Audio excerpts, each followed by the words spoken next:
gonna try a new microphone. I don't know how this sounds post-prod on post my streams because I'm gonna be using my webcam microphone for now. Let me know how it sounds like, and yeah, I will definitely keep this for setting for now. But let me increase the volume a little bit. Alright, there we go. Also, hello, what's up? My name is Aurora Mercedes. I'm a Peregrine Falcon Beekeeper. How are you guys doing today? Y'all are doing good? Right now, we're just gonna be chilling for, like, a good chunk because I really don't know what to do today. I don't know what's on my table because there's not a lot of people that RSVP'd for my hill climb stuff. But, we have some plans we could do on the fly, I guess.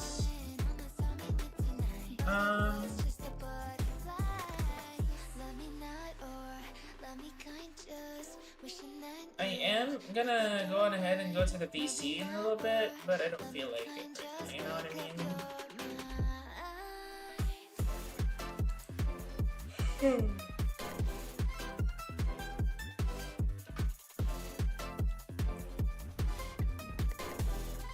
Why are you wasting time on this broadcast? I want to retire now. I need you to look at something. It's a telepresence chip with wires that somebody in Zolin was riding it. There are watchers behind the eye all over the scene. Pretty common now. I just assume move it while I'm rebuilding it. Do you like your job? If you like your position and the many comforts that come with it, I strongly suggest you listen to Dr. Shirin. Nova, who did this to Growishka? A little cyborg girl. Though the impact points are evidence of extraordinary power, I don't understand how she could create such force with such a small body. It was not the power of the body. It was the mind. She knows the fighting techniques. Panzerkunst. Rebuild Growishka. Have him bring her to me dead. Why are you wasting?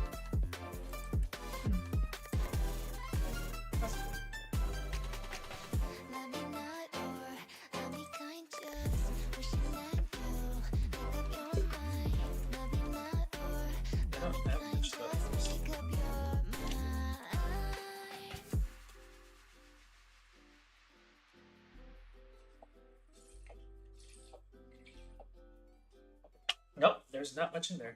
Oh crap, I need to get some more drinks. Okay. We're gonna create some drinks soon.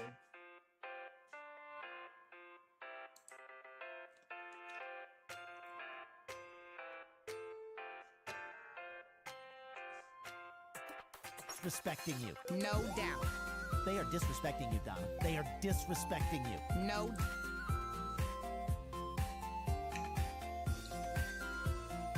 Child, if you did it yourself. Oh, please. The only thing kids learn from spanking is adults don't have the patience to teach them. Bull honky.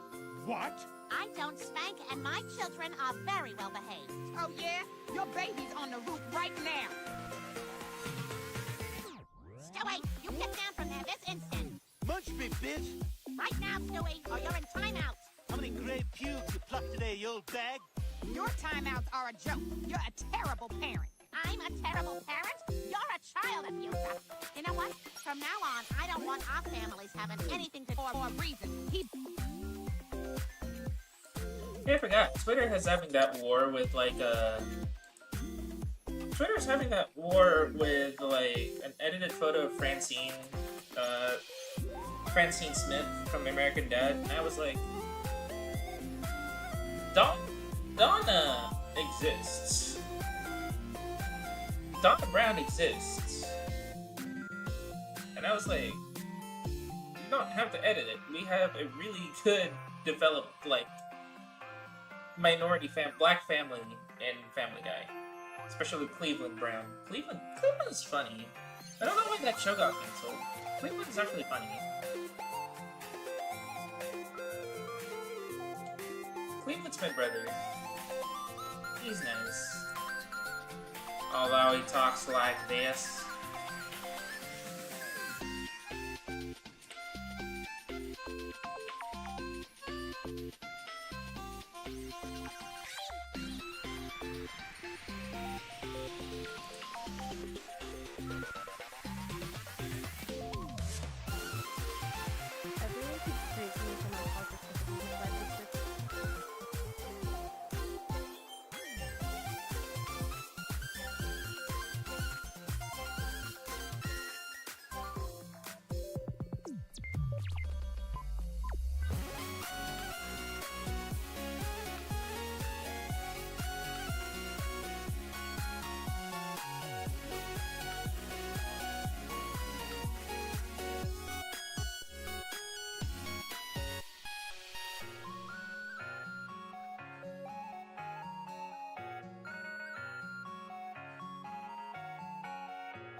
So, is Project Inversion going to happen? Will we actually drive a Formula car upside down in a tunnel? I know many of you motor, fit the batteries, make it work. Once we have the funding, we estimate it'll take about 12 to 18 months to get everything ready. Depending on where this we think it is a challenge, but also incredibly Hey Jack, rewarding. what's up? How I've you been doing? lucky enough to work with some brilliant minds. I switched my microphone setup, by the but way. there's also been moments.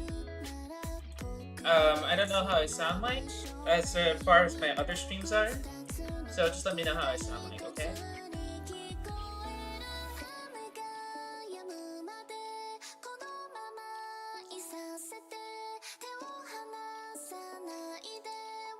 Where it felt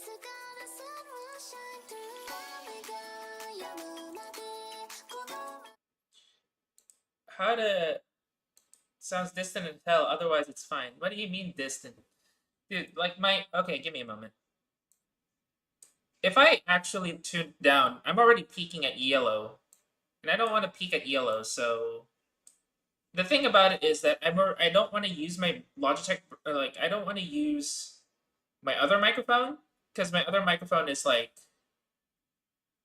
Yeah... Apparently it's like very, very like distorted and shit.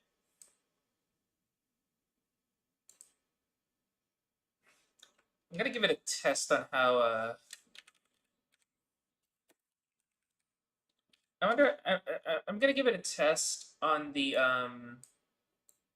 reach and see if it doesn't reach red. Okay? I'm gonna sing something. Don't cover your ears if you don't want me to sing. Give me a moment. Let's see. -5 decibels. Okay. It's my usual reach. Oh, vocal warm up.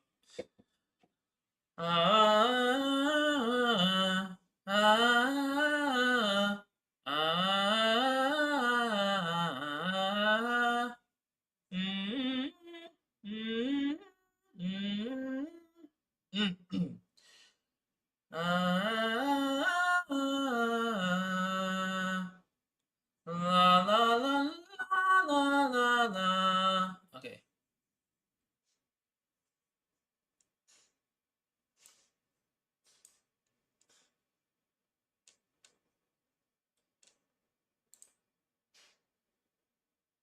This song's been stuck in my head for a while.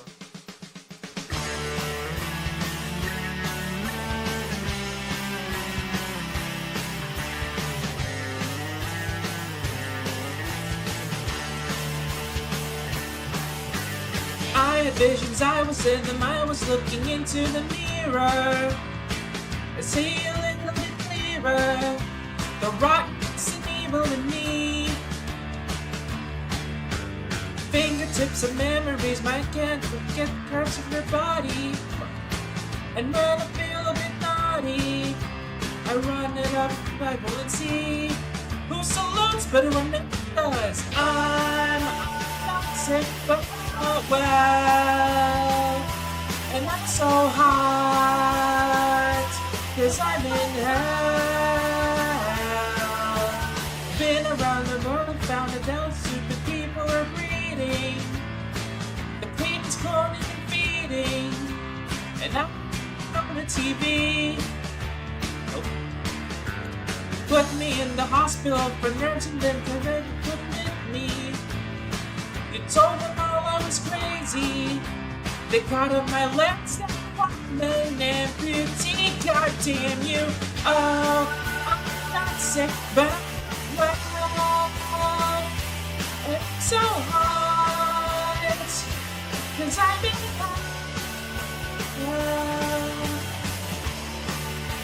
not sick, but I'm not well. And that's a sin to live it well. I wanna publish zines and rage against machines. I wanna pierce my tongue, it doesn't hurt to feel it's fine. But truly also blind, I'd like to turn on time. Kill my mind. Kill my mind.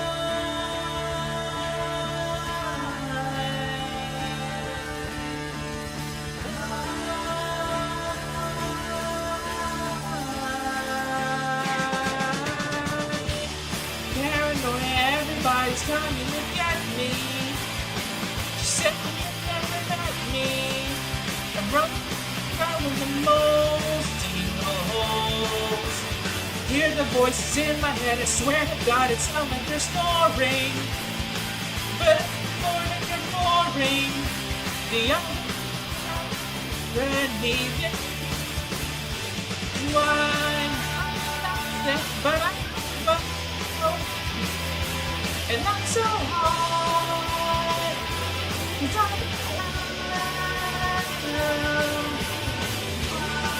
I'm sick, but I'm not well. And it's a sin to live this way.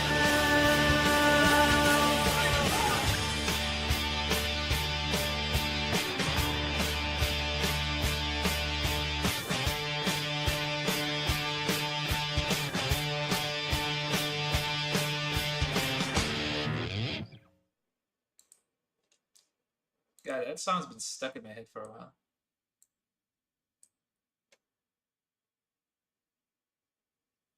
Okay, I'm gonna see the replay of that, see if it peaks, because sometimes the mic wasn't registering. Well, what the hell is this? Hold on.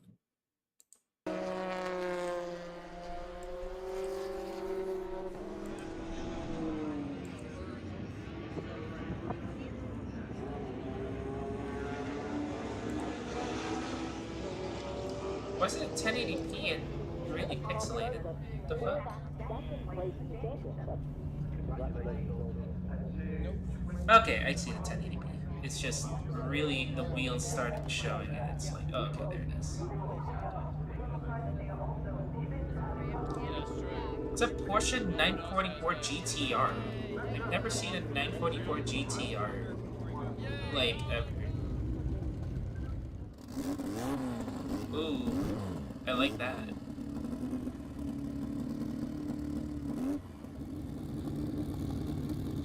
I like how the down exhaust pipes are. I wish I could get that wide body.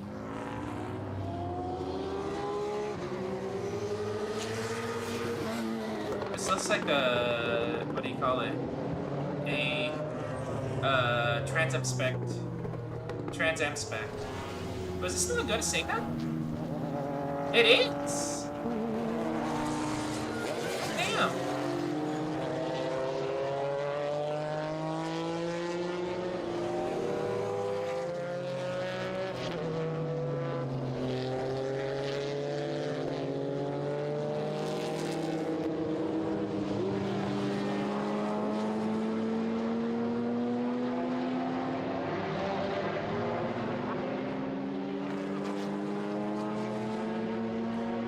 No, why are you just looking at turn 12? Come on now.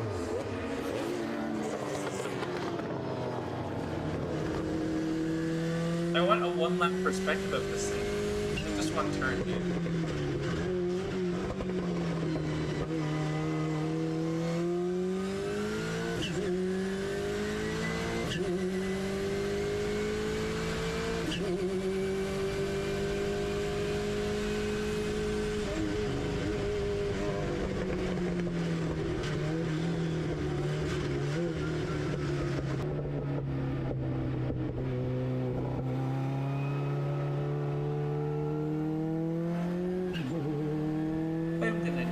Something to energize myself.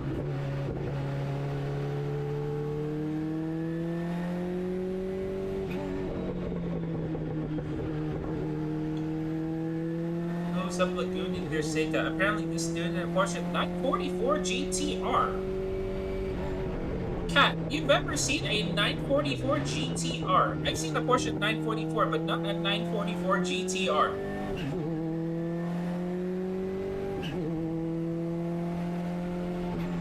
Trans Am Spec Porsche 944. It's not my cup of tea to see, like, this is absolutely welcome. I'm a big fan of the front engine Porsches, and this is like one of the rarest examples of preserved motorsports that, in my opinion, could have carried over instead of being being like a Cayman predecessor. Because honestly, I wanted the okay. My hot take. I would like to see more front engine Porsches, but not as the SUV, obviously, but as a sports coupe. I don't know why you switched back to the mid-rear engine. It's just the interior, dude. You see the exterior of this thing? Hang on, I don't know if it will pan out the exterior after this lap.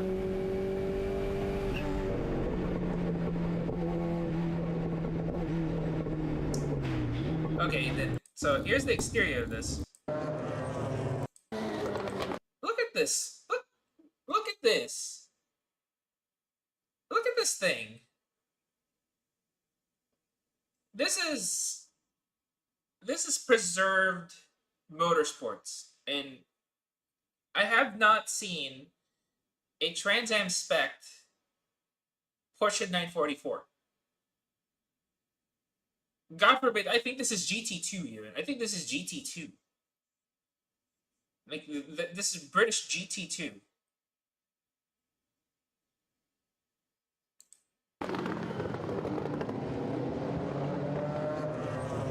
Yeah,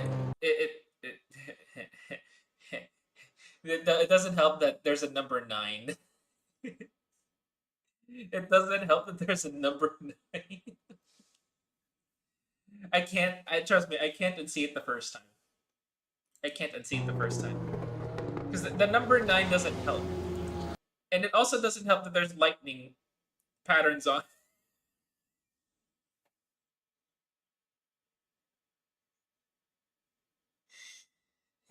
Hey, cat. Hey, cat. Ciao. Ciao. I am so sorry.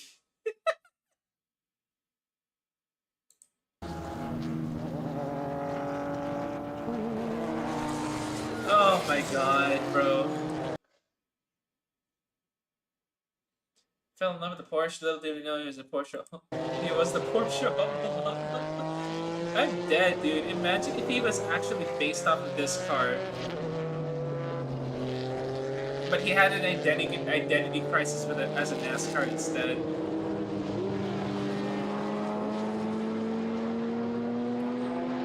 I wonder what his lap time was. If he's gonna be trailing back at let me say it like that. Because he was gaining after people, so let me see.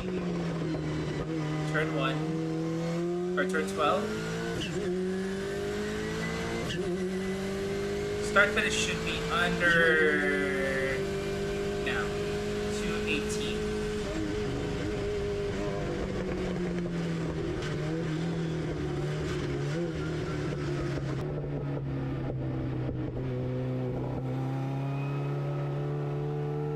Turn 1 and 2 are done.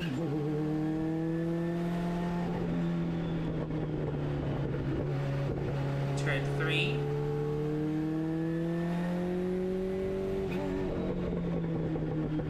Turn 4, you can't go flat out on this because the air is kind of everywhere.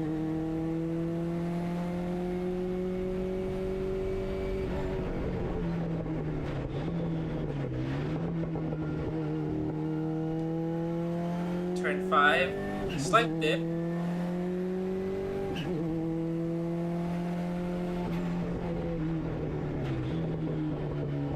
I can't believe there's like a manual boost gauge. Or a manual boost lever.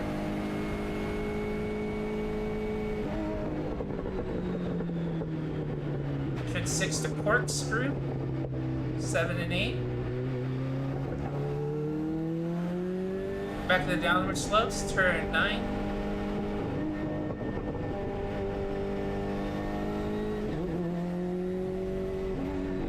I thought it was like 12 quarters. I thought it was 11 quarters. Turn 10. Push out towards the start-finish line.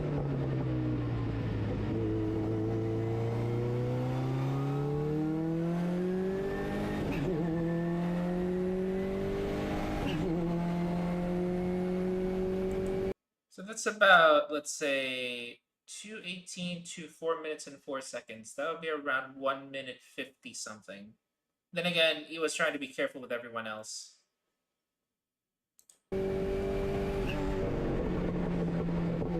Hey, Warcraft Taker, how you doing?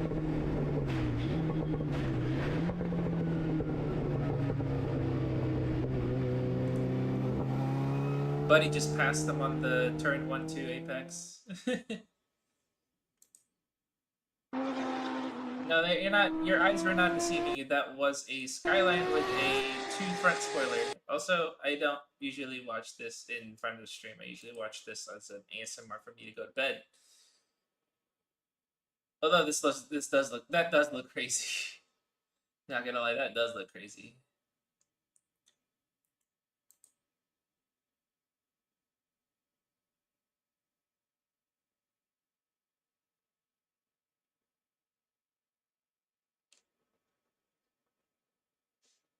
Minecraft megalophobia.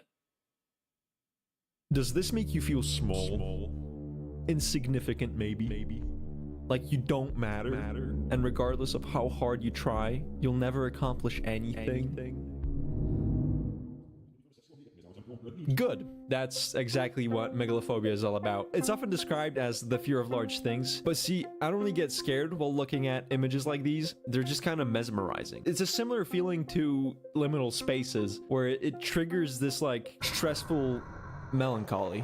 It kind of feels like listening to calm music after drinking too much coffee, but like on a day where I slept, I ordered 3 things to help me do it. I got Damn. my bad. I got World Edit, I got Distant Horizons, and I got a data pack that increases the build height. Now, armed with these 3 things, I went on the quest. Before I start showing off what I built, I just want to briefly explain how we even got to this point. Around 4 months ago, while finishing my pyramid base, I had made this giant arch entrance for no particular reason besides it looked cool. For a split second, while looking at it, my brain was like... and then I immediately forgot about it. But around a month ago, I was slowly starting to get desperate for content again. Now, I had video ideas, but they were just too advanced for me, right? They were too ambitious. I don't have the skill to make them. While looking through them, though, I remembered about the arch. So I decided to rebuild it, this time making it a bit bigger and also out of stone bricks. It was about 120 blocks tall. Now, I don't know that for sure because I somehow managed to lose the world I built it on. I don't even know how that's fucking possible, but whatever. Now, this 120 block tall arch was pretty cool, but it wasn't enough, right? I mean, it was pretty big, but it wasn't megaphobic, right? Come on. So I made another one. This version was 260 blocks tall. And then I made it 1,000 blocks tall, because, I mean, I can do that now. I couldn't really copy the 1,000 block tall arch into a regular world, because it's made out of like 50 gajillion blocks. But I did copy the 260 block tall arch into a normal world. And, I mean, looks pretty cool. At this point, I decided that it was worth making a video about this, so I committed to building 10 giant, hopefully megalophobic builds, the second one being a pyramid. You will not believe what my inspiration for this one was. Now, making a pyramid with world edit is surprisingly easy, because all you gotta do is / pyramid, and then the block you want the pyramid to be made out of, and then the height of the pyramid. Let's try 260 blocks again. Hey, what's that smell? Oh, fuck. Wow, you might be... wow, you might be thinking to yourself, right, why are there 2 pyramids on the screen? I don't know why you sound like that, but that's how you... Why are there 2 pyramids on the screen? Well, you see, I actually made 2 pyramids. These 2 pyramids, they're different pyramids. That's crazy, I hear you say. One of them is 250 blocks tall, and the other one is just slightly taller at 850 blocks tall. Can you tell which one is which? All right, yeah, the one on the left is the 850 block tall one.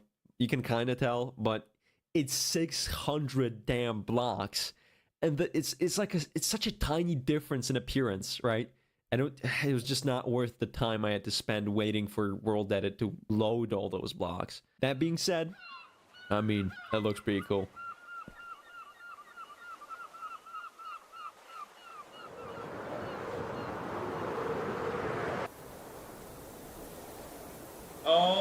my god, it doesn't even render. Bro, it doesn't even render the top! Okay, top, but what the fuck? Build 3. I remember that some movie inspired me to build this one, but while writing the first version of the script, I couldn't remember what it was called. It was Maze Runner. It was fucking Maze, whatever. So you got this big silly maze that, you know, slight tangent, but I never really realized how time consuming building a maze, especially at this scale, is. Like, you see all these walls and dead ends and shit. I had to come up with each and every one of them.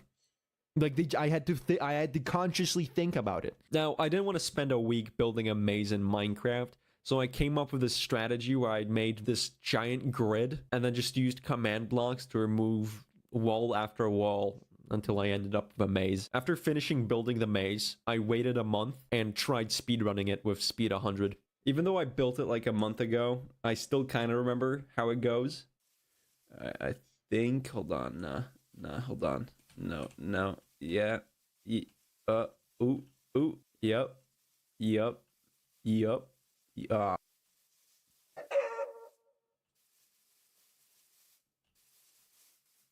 Hold on. No, hold on. No, hold on. Yep. There we fucking go. Pretty big. This thing, eh? No! Right. I mean, without big speed is, 100. Big is an understatement, my You guy. know? You know what I'm saying?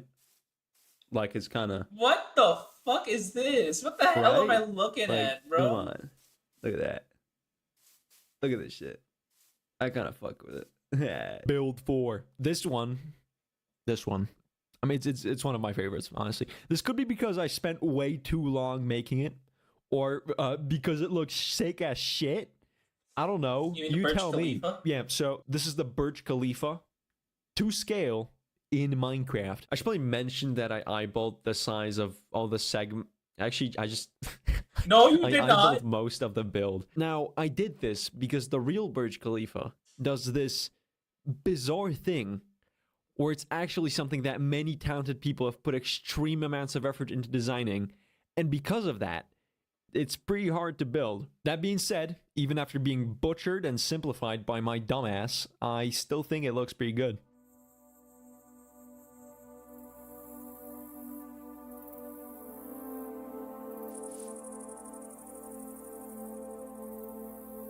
It's making my head tilt up. It's making my head tilt up. What the fuck?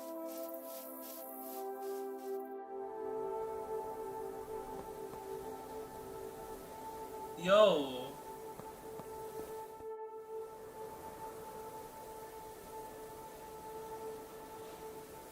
What? What? Bro, you built 3?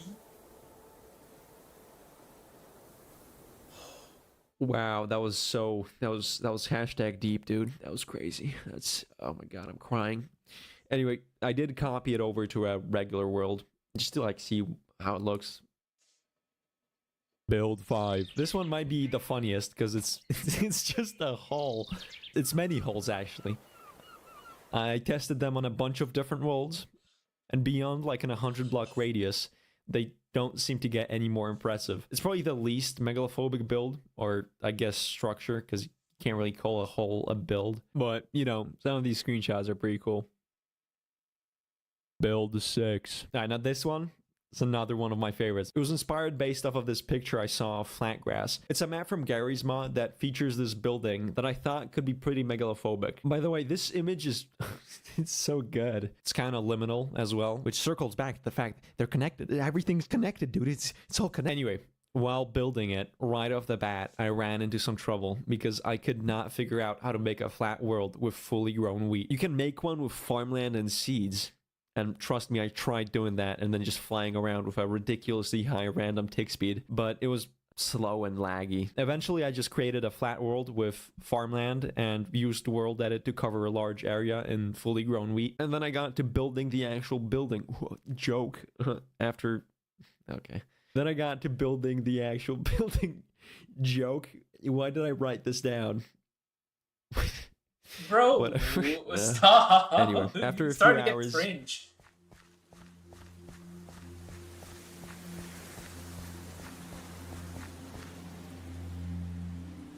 This is... I don't know.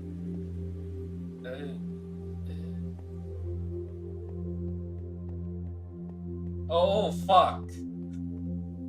Oh, fuck. I didn't realize how big that was until the shut through. I also took some screenshots at different times of day. I just want to quickly mention this. I have no fucking idea who made this image, okay? I tried looking for someone. It's almost like it appeared out of thin fucking air. I don't know what's happening. Build 7. This, what you're looking at right now, is the Ziggurat Pyramid. It was meant to be this fucking enormous pyramid built in Dubai. Dude, this pyramid was gonna be 1,200 meters or almost 4,000 feet tall. She was gonna house 1 million people. That's a lot of people, dog. But, I mean, yeah, it never got built. Ugh, sadly, it never got built. But I thought it looked pretty cool, so I decided to base the 7th build off of it. Now, my pyramid is a bit smaller because it's only 315 blocks tall. And I know what you're gonna say. Why isn't it taller? Yeah, okay, it could be taller, right? Sure, but remember the first pyramid. Remember the 250, 850? No difference. Not worth it, okay? Listen. Shut the fuck. At the top, I made this weird circle thingy, and it actually looks cool as hell from the bottom. And also just falling while looking up is hella trippy. Build 8. Wow. No inspiration on this one. Just started placing some weird shapes on top of each other until I ended up with a sphere with corners. Hold on, I didn't know spheres did that. Also, I cut out another circular hole on top and made these bridges that meet in the middle. This was cool and all, but it seemed too small. So I built another one that was just a little bit slightly bigger. It's also slightly different because I replaced the bottom part of the sphere with pyramids. Build 9. Originally, I was going to recreate this one image made by Stuart Lippincott, but while making a giant stone cube that I was later going to cut out the circular window into, I got so frustrated with the lighting bugging out that after unsuccessfully trying to update all the blocks with like these false shadows on them for almost a fucking hour, dude, I got so angry. I was so pissed off. Like, genuinely pissed off at this. I had to take a nap. My guy.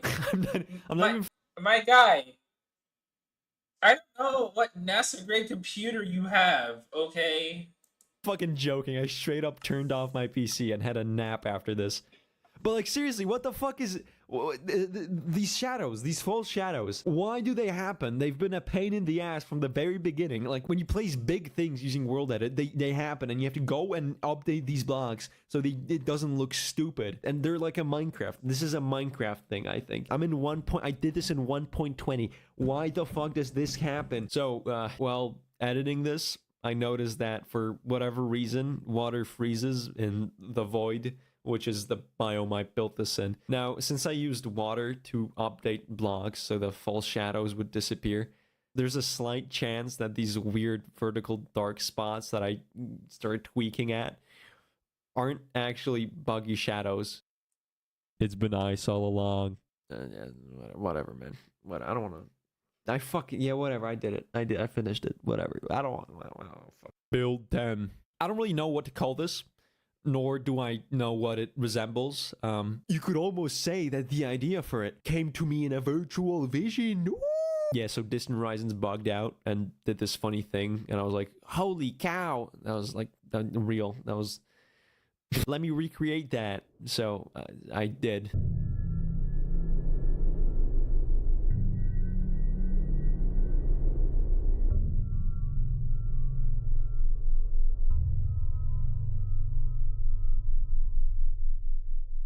That's the 10 builds. During this whole process, I did scrap a few things. I scrapped a lot of things. But I did get a few pretty cool screenshots out of them, so I just quickly want to go through them. You got this one. I was messing around with spheres while trying to recreate a scaled-down solar system, and I somehow ended up capturing that. Since I'm already talking about it, here's Saturn, Jupiter, the Sun, and the Earth. This is the seed world I was talking about. Yeah, so again, for the flat grass build, I tried to make a flat world with seeds and then just quickly grow them by increasing the random tick speed. And I noticed that the ungrown seeds make these patterns. I thought it was pretty cool. This one is just completely unrelated to this entire video, but while flying around some world, I noticed this pretty perfect circular hole. So that was pretty cool. Now, I've left the best two for last. First, you got this. I just started copy and pasting the stone Burj Khalifa a bunch of times, and I got this screenshot. If I could actually build, I probably could have done something really cool with this, but yeah, I just left it at that. All right, and the last one, probably actually my favorite image from this whole video, this thing. I was messing around with rotating a big diamond cube, and then I built this like 1,000 block tall skyscraper. And yeah, the third image is from one of the top floors in that skyscraper. Alright, yeah, that's pretty much it. That's the whole video. I don't know. I actually haven't checked how long I haven't uploaded for. I reckon it's like a month and a half. I was going crazy, actually. That's my excuse. I'm just crazy now. Yeah, my bad. I'm probably not gonna do that again for a little bit. My fucking head hurts. That's what it is. That's what's going on. My head hurts.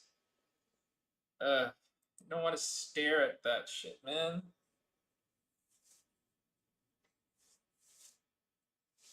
Alright. Let's go play some News Dash. Why did I put connection settings? It said News Dash.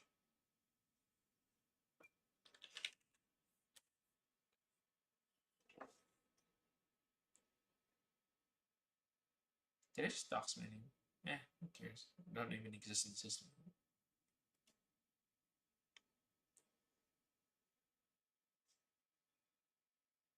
Since it's like, bleh.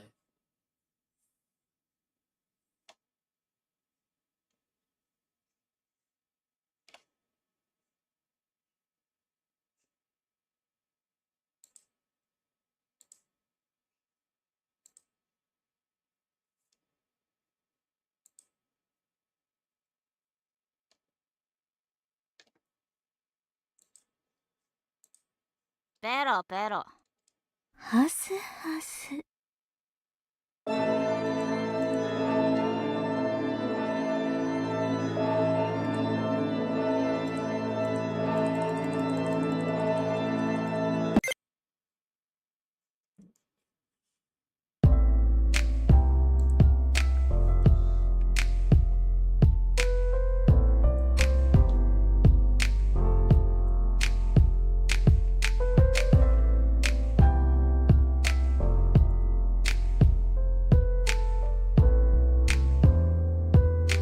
着替えた方がいいんじゃないかこれ。鮮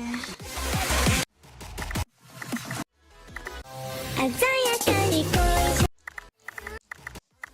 鮮やかに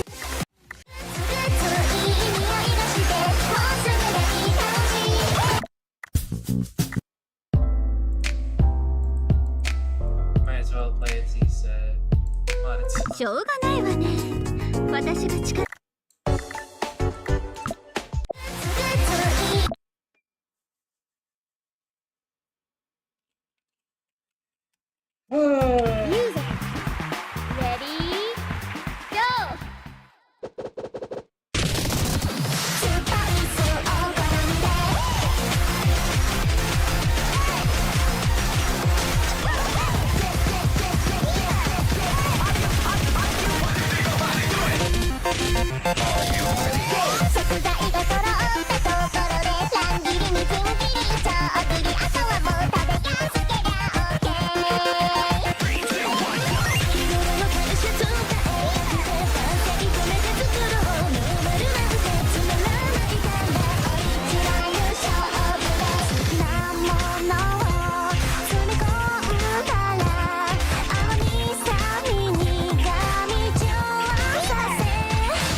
just need to score something. Holy shit, my head's hurting. 特別に許可するから私を褒めなさい Ah, my head.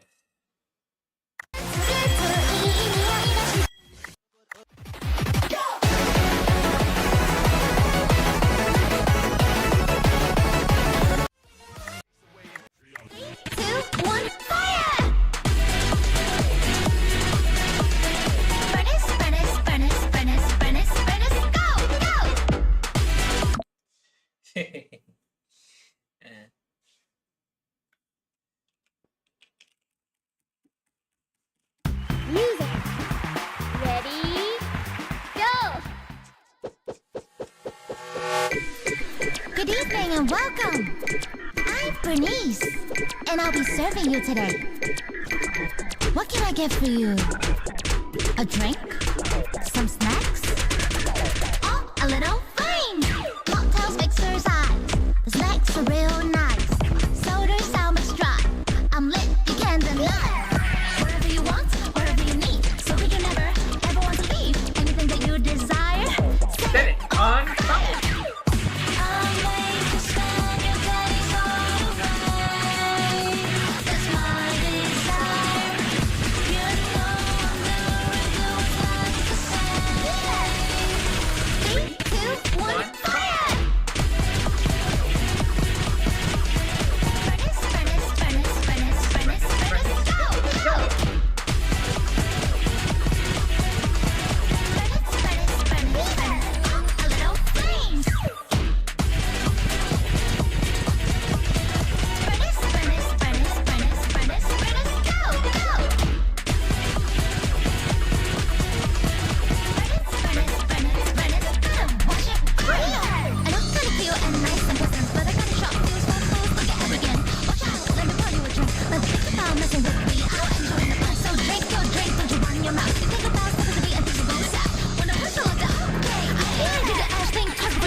God, this is a hard song for a level 8 because of the effects. 2, 1, fire!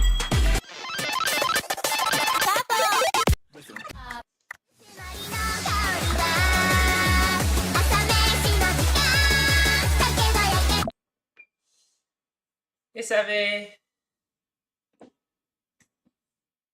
Music. Ready? Go! それは悠久の時をめぐる少女の物語。百戦錬磨無敵と称され、あまたの戦で勝ち取った勝利は純朴な少女の精神の喜劇的な足場を願わけば幸せな未来を。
Too bad it wasn't in a FC. Hi. 惚れちゃったかし Oh, ら God. I love that song, though. Not gonna lie. That song was great.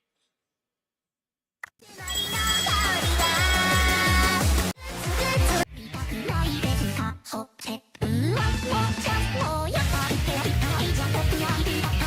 don't know if this was a theme earlier. 3, 2, 1, come on!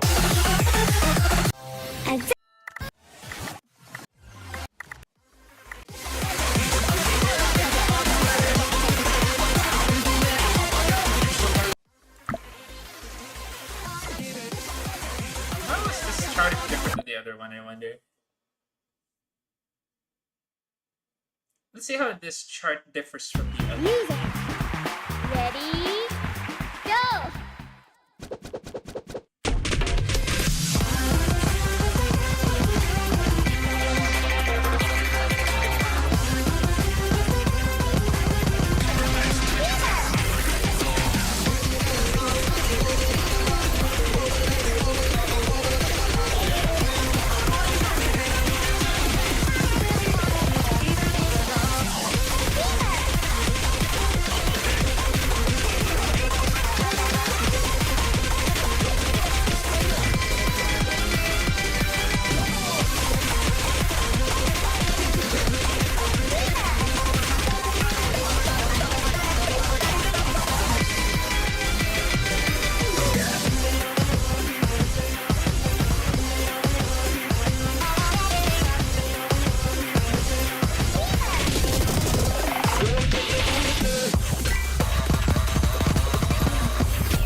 God damn, that chart was hella different.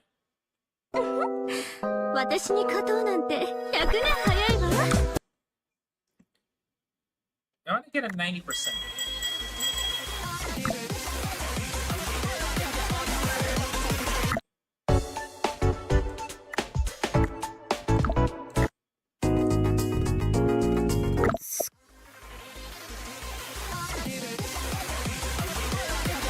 Because the other one, when you get to the bridge, it looks like you have to rely on sound when you go for the top switches. Go! Let's go for this.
got a better accuracy that time.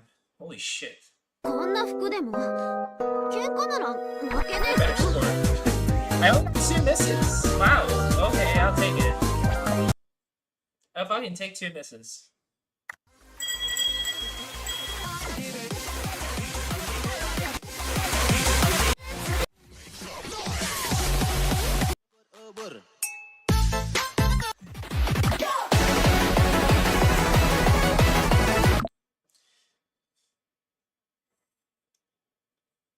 I wish I like turbo remix of this song actually. Music. Ready? Go!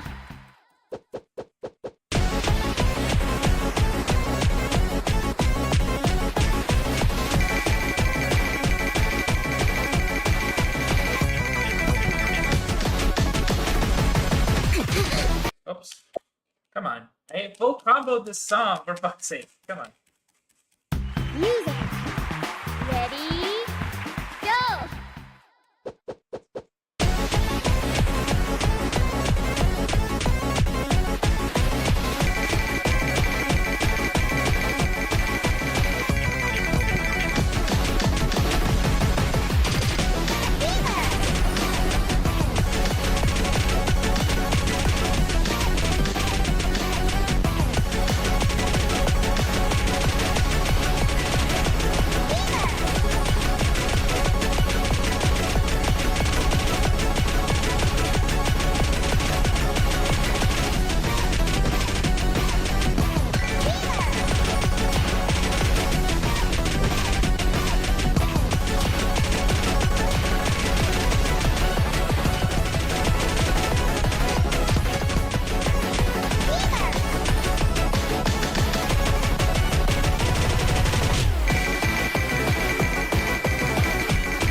There we go. Jesus.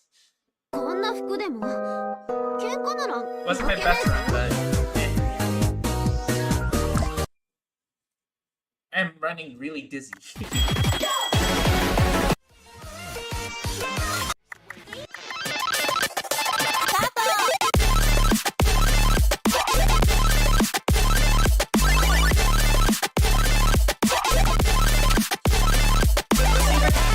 Melon points by just getting the mods up. Hang on a second. Fucking.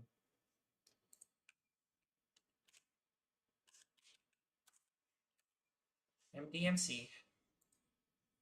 Let's see what we got. Corona, Cumulus, Daybreak. Summer Attack. Ooh, hang on.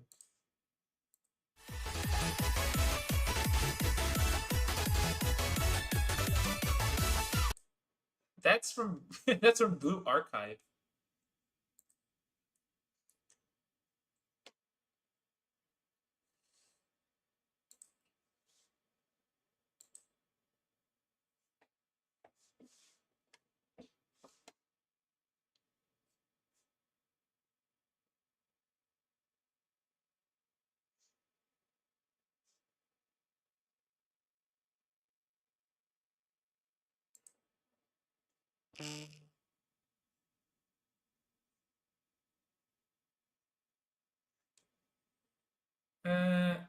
wonder if there's MB9.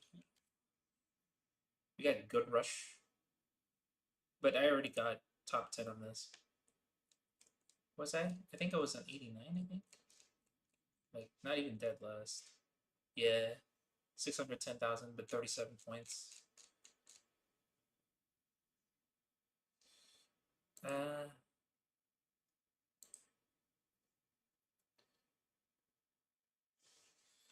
What cosine?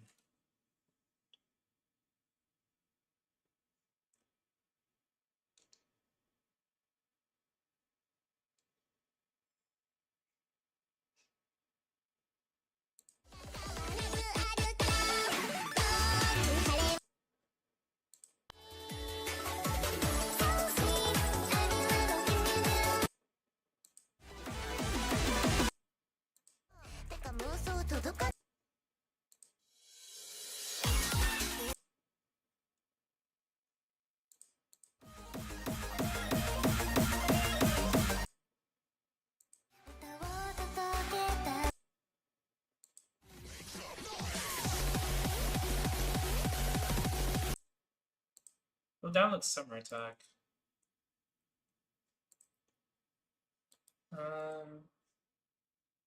Speed on folder. What do we got?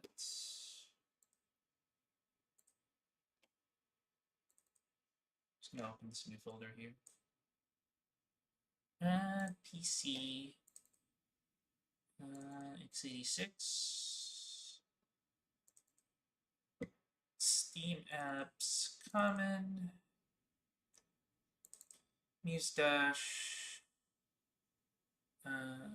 Custom albums. Okay. I want to get some more melon points, so we're gonna go on ahead and get that squared away.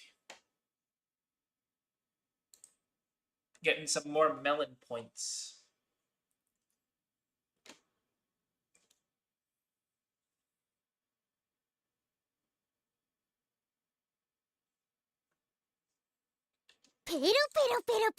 Huss, huss.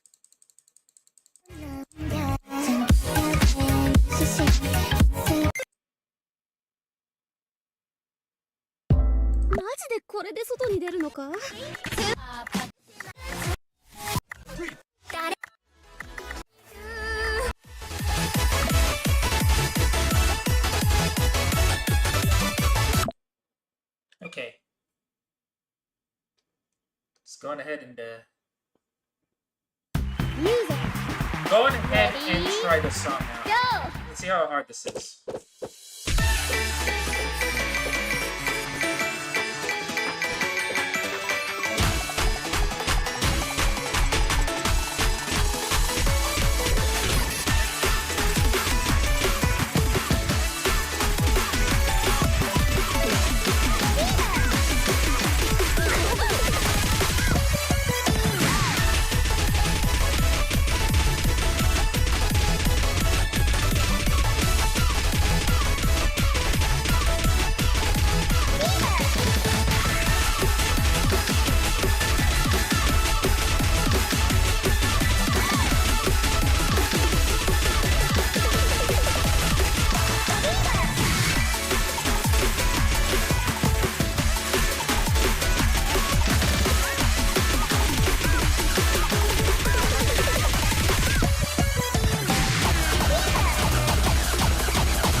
That's actually another first attempt. Okay, the start was actually good. Okay. Sure, we'll try to FC it. But what's the little devil in the middle? Huh, interesting. I would have thought the amount of bonus notes.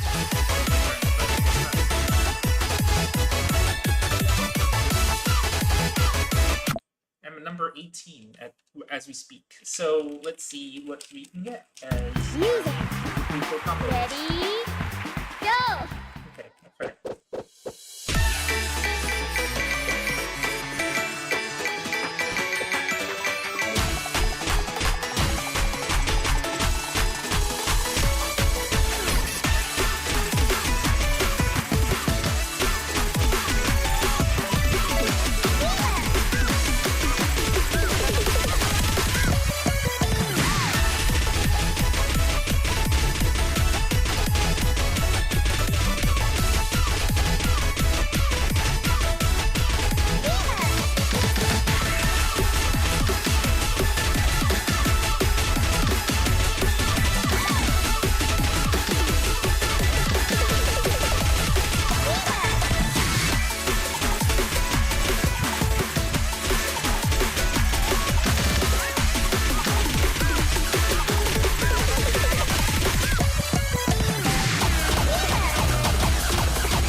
So without things.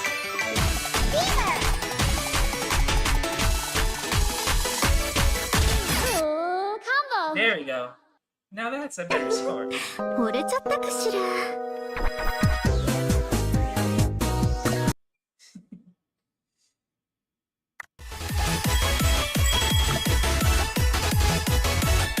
Up four spots.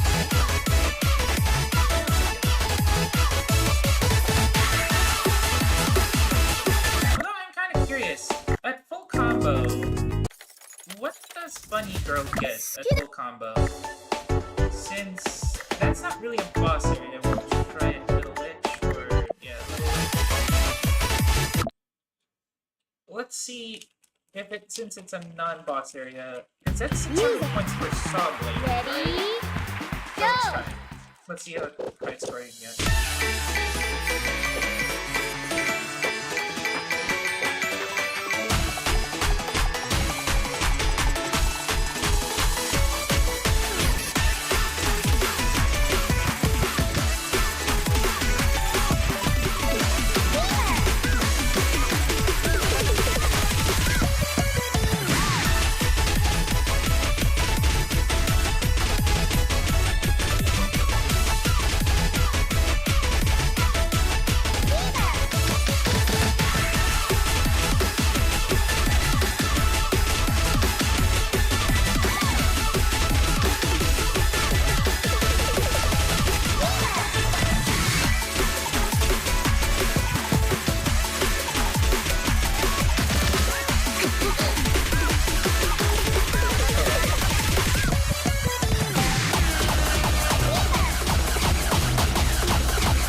much. So, yeah, Lilith's definitely a better scorer overall.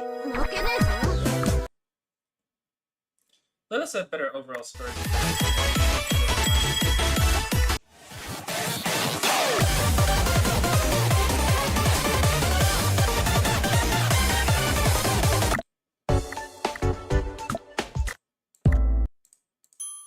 No, you have not heard of this song before. There's the vanilla pack. This.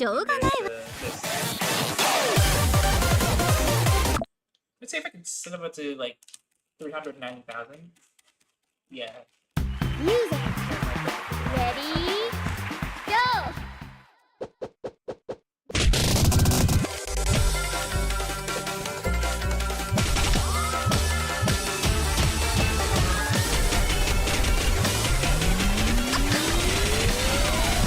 Well, I'm not gonna get to 390,000 if I keep hitting that stuff. God damn. Music. Let's see. Ready? Go!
Ah, my head. My head! Can't.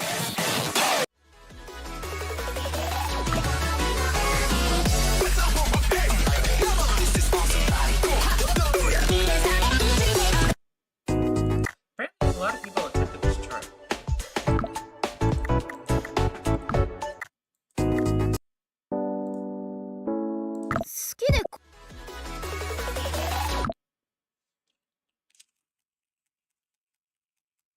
Music.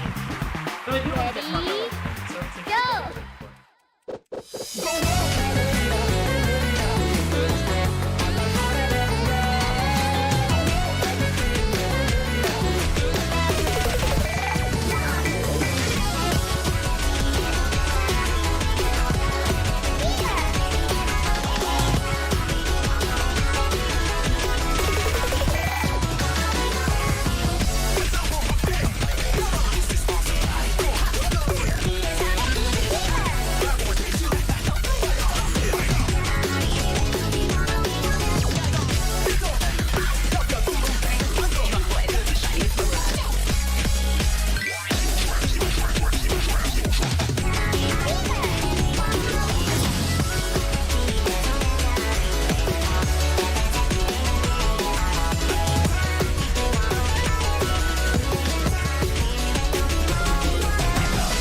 sad, but at least I got 398,000.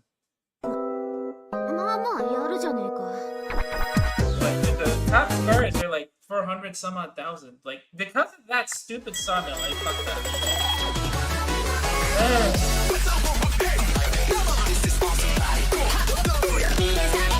Well, let's play something else. That kind of bummed me out. Let's see here. What can I do? What can I do?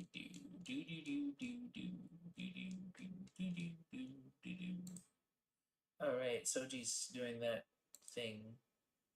He's doing the iRacing thing. Maybe we'll do his iRacing, but, you know.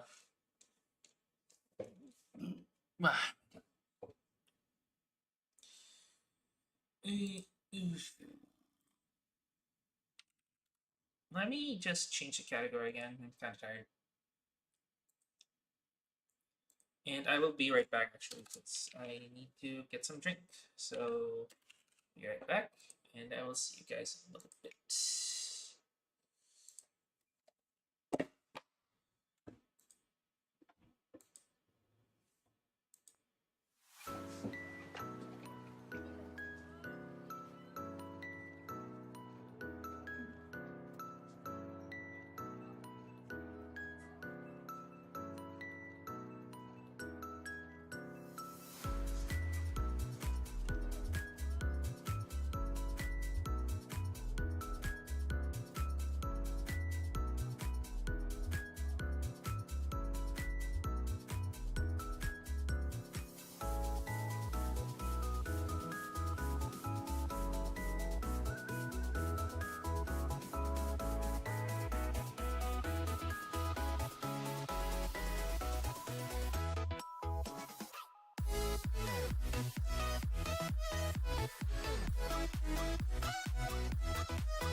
朝目が覚めたら別の生き物になった気がした。予感は合ってた。息苦しいのは君のせいだ。心臓の鼓動と言葉の速さよ邪魔しないで。I'm so crazy about you 今もう都度あの日漏れた熱は冷めれないまま繰り返す名前目を閉じて夏を追ってみる。今日の夢を追い出しながら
明日の夢が叶いますように。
guys.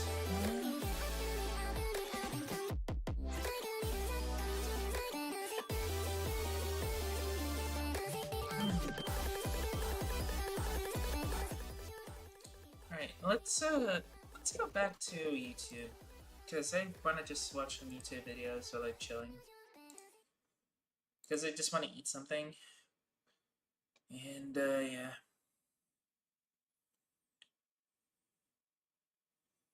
Let's see what we got.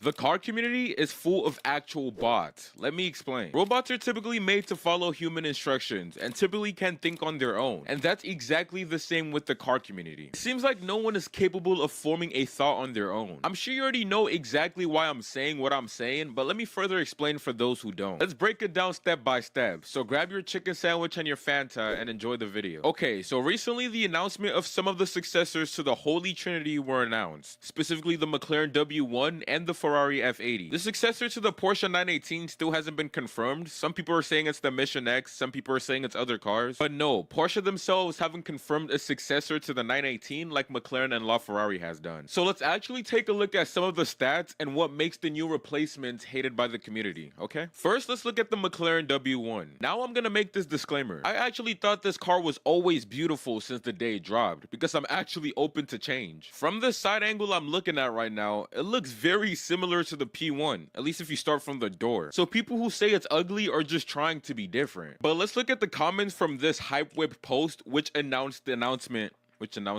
W1. Expectations. So Sigma. Reality. Ew. What a beta car. That's beautiful, but it's an automatic. When has McLaren ever offered a manual transmission car? I swear, people just try to be cool, but no, you're lame. In my honest opinion, I think the W1 is one of the best looking cars to come out in recent car culture. And I'm not even the biggest fan of hypercars, but I know how to give credit when credit is due. If you think about it, no one in the community actually gives credit to newer cars, because everyone is a follower. I even saw people in the comments talking about, oh, why is it hybrid? Why did they go hybrid? You bozos, the original Holy Trinity was hybrid as well. That's what made them that little trio, because of their hybrid powertrain. I feel like the actual problem is that everyone is a kid. They think, oh, it has electric assist. Electric means bad. It doesn't matter what car it is. Electric is bad. That's what everybody thinks in the community. Like, grow up. There's plenty of hybrid cars out there that are actually very good cars. We have the whole of the Holy Trinity, the Revuelto, the SF90. Like, don't disrespect the W1, please. But the craziest part about this whole thing is that the W1 isn't even the reason I am making this video in the first place. It's the unnecessary hate for the F80. Hate that doesn't sit right with me. So let's go back to Hype Whip's announcement of the F80, the new successor of the LaFerrari. Just open the comments and these are literally the top ones on this post. You got me all up onto the hybrid part. 3.6 million for a V6 is diabolical. V12 in an SUV and V6 in a hypercar. Okay.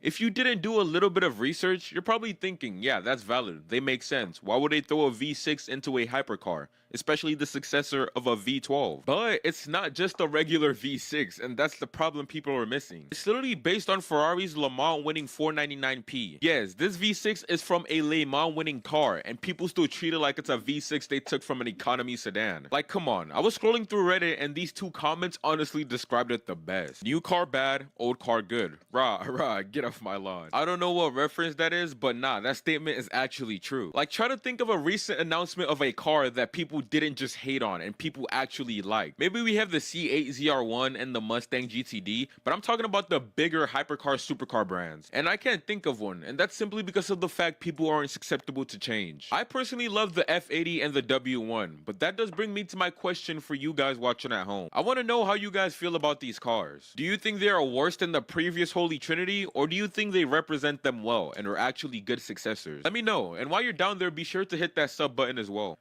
Okay, so I was scrolling through YouTube and I actually saw a walk around on this car. So I kind of do want to react to it because I've never seen a full walk around. So let's see if people are actually making sense and this car is trash, or if people are overreacting. I want to watch this walk around. Okay. So off the rip, it has the Falcon door. Same thing the LaFerrari did. It had the exact same doors. And I mess with the front a lot. I just don't know why people hate it so much. This black piece, the eye. Honestly, this car would still look better without the carbon fiber piece on the hood. Because the problem is, you guys, that's their new design language. Starting from the Dodechi cylindry. But even then, I don't mind it. It's just a carbon flat. Shadow. You can remove that. I don't know why it's there. Maybe to a throwback to one of the older cars, but it doesn't even look bad. The car. The 396 GTB. Yeah, I think that's what it started at the lip back in the 80s. Is great in my opinion. Okay. That back is questionable, but it still doesn't look bad. It's not to the point where people hate on it for just the looks. And then the V6. This zone does feel empty. It sort of exposes the aerofoils on it, which is fine. But I'd rather not have the mesh. It's questionable, but it still doesn't look bad. It's not to the point where people hate on it for just the looks. And then the V6. That's the thing. People don't even talk about the looks. They talk about the engine, the Le Mans winning V6, which is so stupid to me. I don't get it. Yeah, honestly, this car is great. No idea why people hate on this. And the W1, even though now the W1 is starting to get liked again, I don't know what happened. When it first got announced, everybody hated it. But now the F80 got announced, everybody likes the W1. It's just part of that phase that people go through when they overhate a car when it comes out and then it grows on them. I don't know. The car community has a lot of problems. But pretty much all I'm trying to say is be open to change. I know this video is on the shorter side, but I just wanted to talk about it. That's it.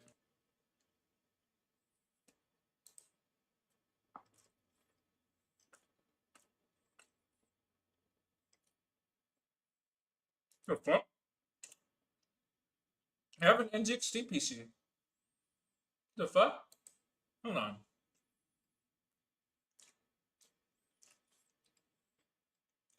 Today we're investigating NZXT's shady and manipulative PC rental practices. Because of this investigation, we've decided to terminate a $23,000 ad campaign that NZXT had queued up for Q4, and NZXT has been notified now. This is a rental computer, and NZXT's rental program belongs somewhere behind me. We ran the numbers. Over 5 years, one of their computers at $259 per month rental would cost you approximately $15,540 for a little over $2,000 worth of parts, and with zero ownership. For the same price, you could buy 7 equivalent pre-builts in those 5 years. But it's not just a bad deal. NZXT's predatory program silently swaps. See, this is coming from me owning an NZXT PC. Don't rent. Don't rent. Who fucking rents a PC, bro? I mean, if you rent, yeah, you're walking to your own hole. Alright, oh, I don't have any money for buying a PC. Well, be patient. Save up some money. Jalapeno popper, pork belly accordion, and we're cooking with Sonos. Slice, flip, then slice at a diagonal for that perfect accordion shape. Got the beats bumping with the Sonos subwoofer, queuing up the perfect playlist of salt, pepper, garlic, paprika, and onion. Pulse pounding bass mixed up our... Really now? Is this an NZXT are falling apart? How bad?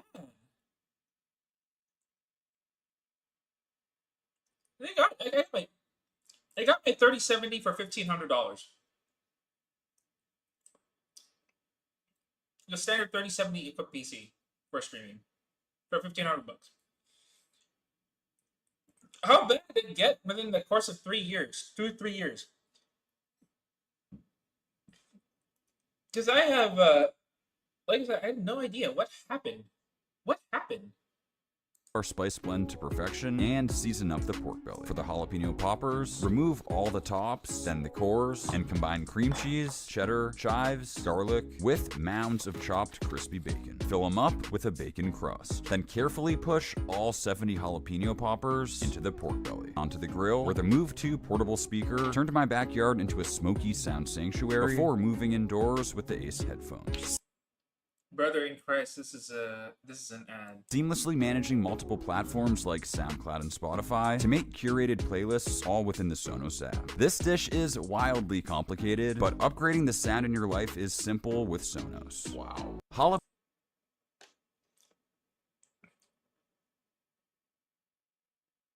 Well, don't rent an NZXT. Don't rent an NZXT. Buy an NZXT. Who rents a PC, bro? You should rent a PC.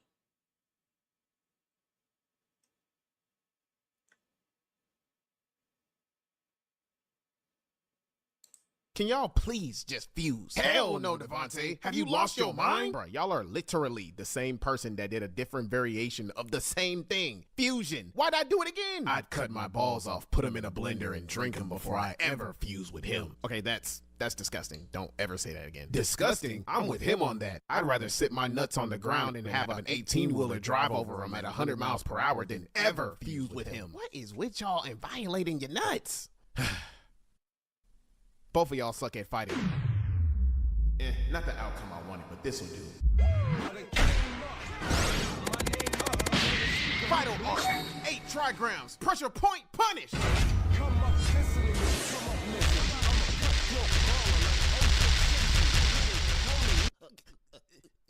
Devontae, did you break every nerve and erase every atom in their body except one and put them in an infinite Tsukiyomi so they can relive it forever again? Yep. I'll get the wet towel. Can y'all please just fuse? Hell! What's wrong with him? He's pissed. He thinks he failed. Which, of course, he did, but, you know, there's a lot of that going around, ain't there? Tony, you fought him. Who told you that? You fight him. No, he wiped my face with a planet while the Bleecker Street magician gave away the store. That's what happened. There was no fight, because he said people. Did he give you any clues? Any coordinates, anything? You the boyfriend? Need to borrow you. What is going on? Don't worry. Yeah, or you just... The hell?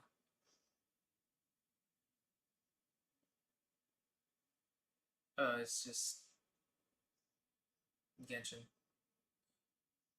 Or you could just, like, instead of buying MSI stuff, just build your own at this point. Honestly. This video is sponsored by KiwiCo. More on that later.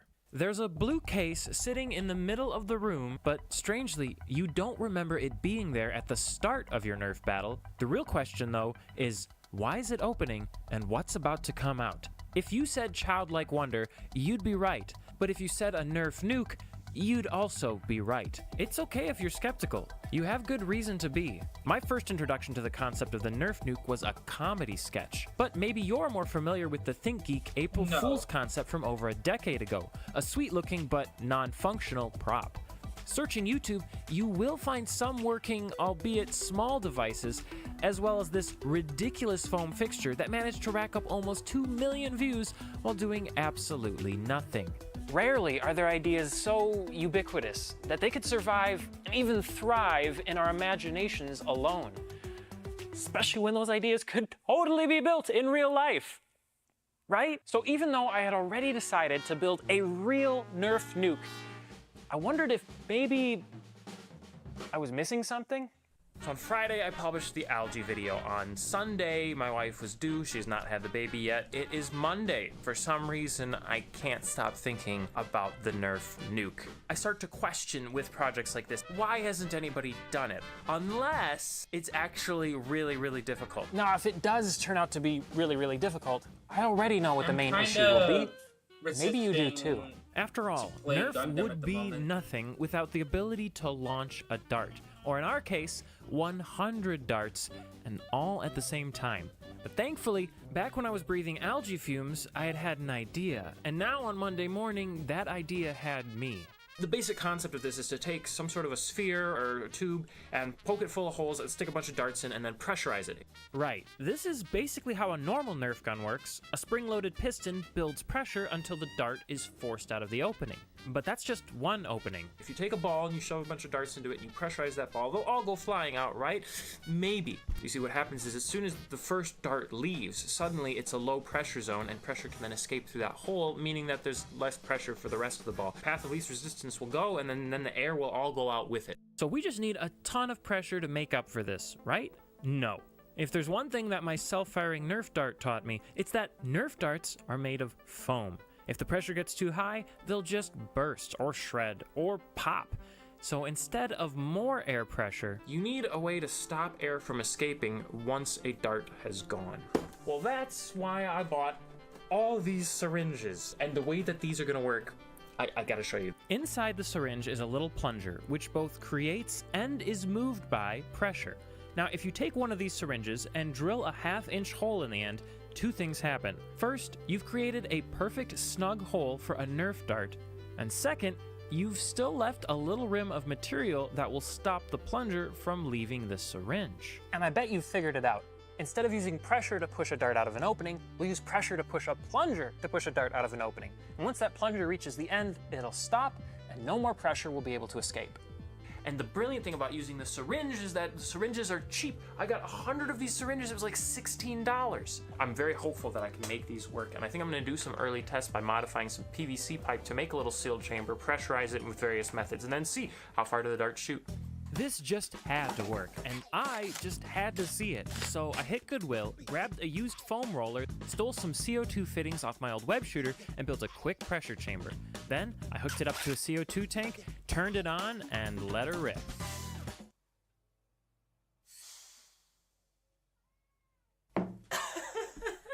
And no matter how much CO2 I put into the chamber, I got pretty much the same result. Now, some of this is because it wasn't... I'm sorry. I'm sorry. Why did it look like he was taking shit? It looked like it was taking a shit. Exactly airtight, but some of it was because of the sheer size of the chamber. Air is like a spring. A big spring takes a lot of energy to compress, and all the energy in this tank has to flow through a very small opening, meaning it will take a long time to reach high pressures. But the plunger will already be moving at the lower pressures along the way.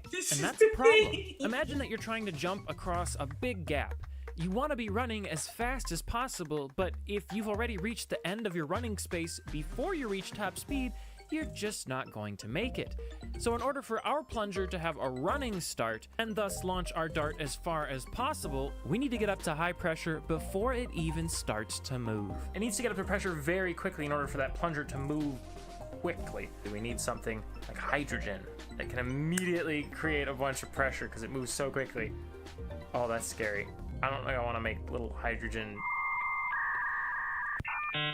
Now, it took a moment to process, but I had just had my second major eureka moment for this build. If I do it, then it's a Nerf hydrogen bomb, which is a type of nuke. This is like the sketchiest possible way to... Oh my god, hydrogen is... I mean, this thing... You know hydrogen, that stuff that's been historically consistent.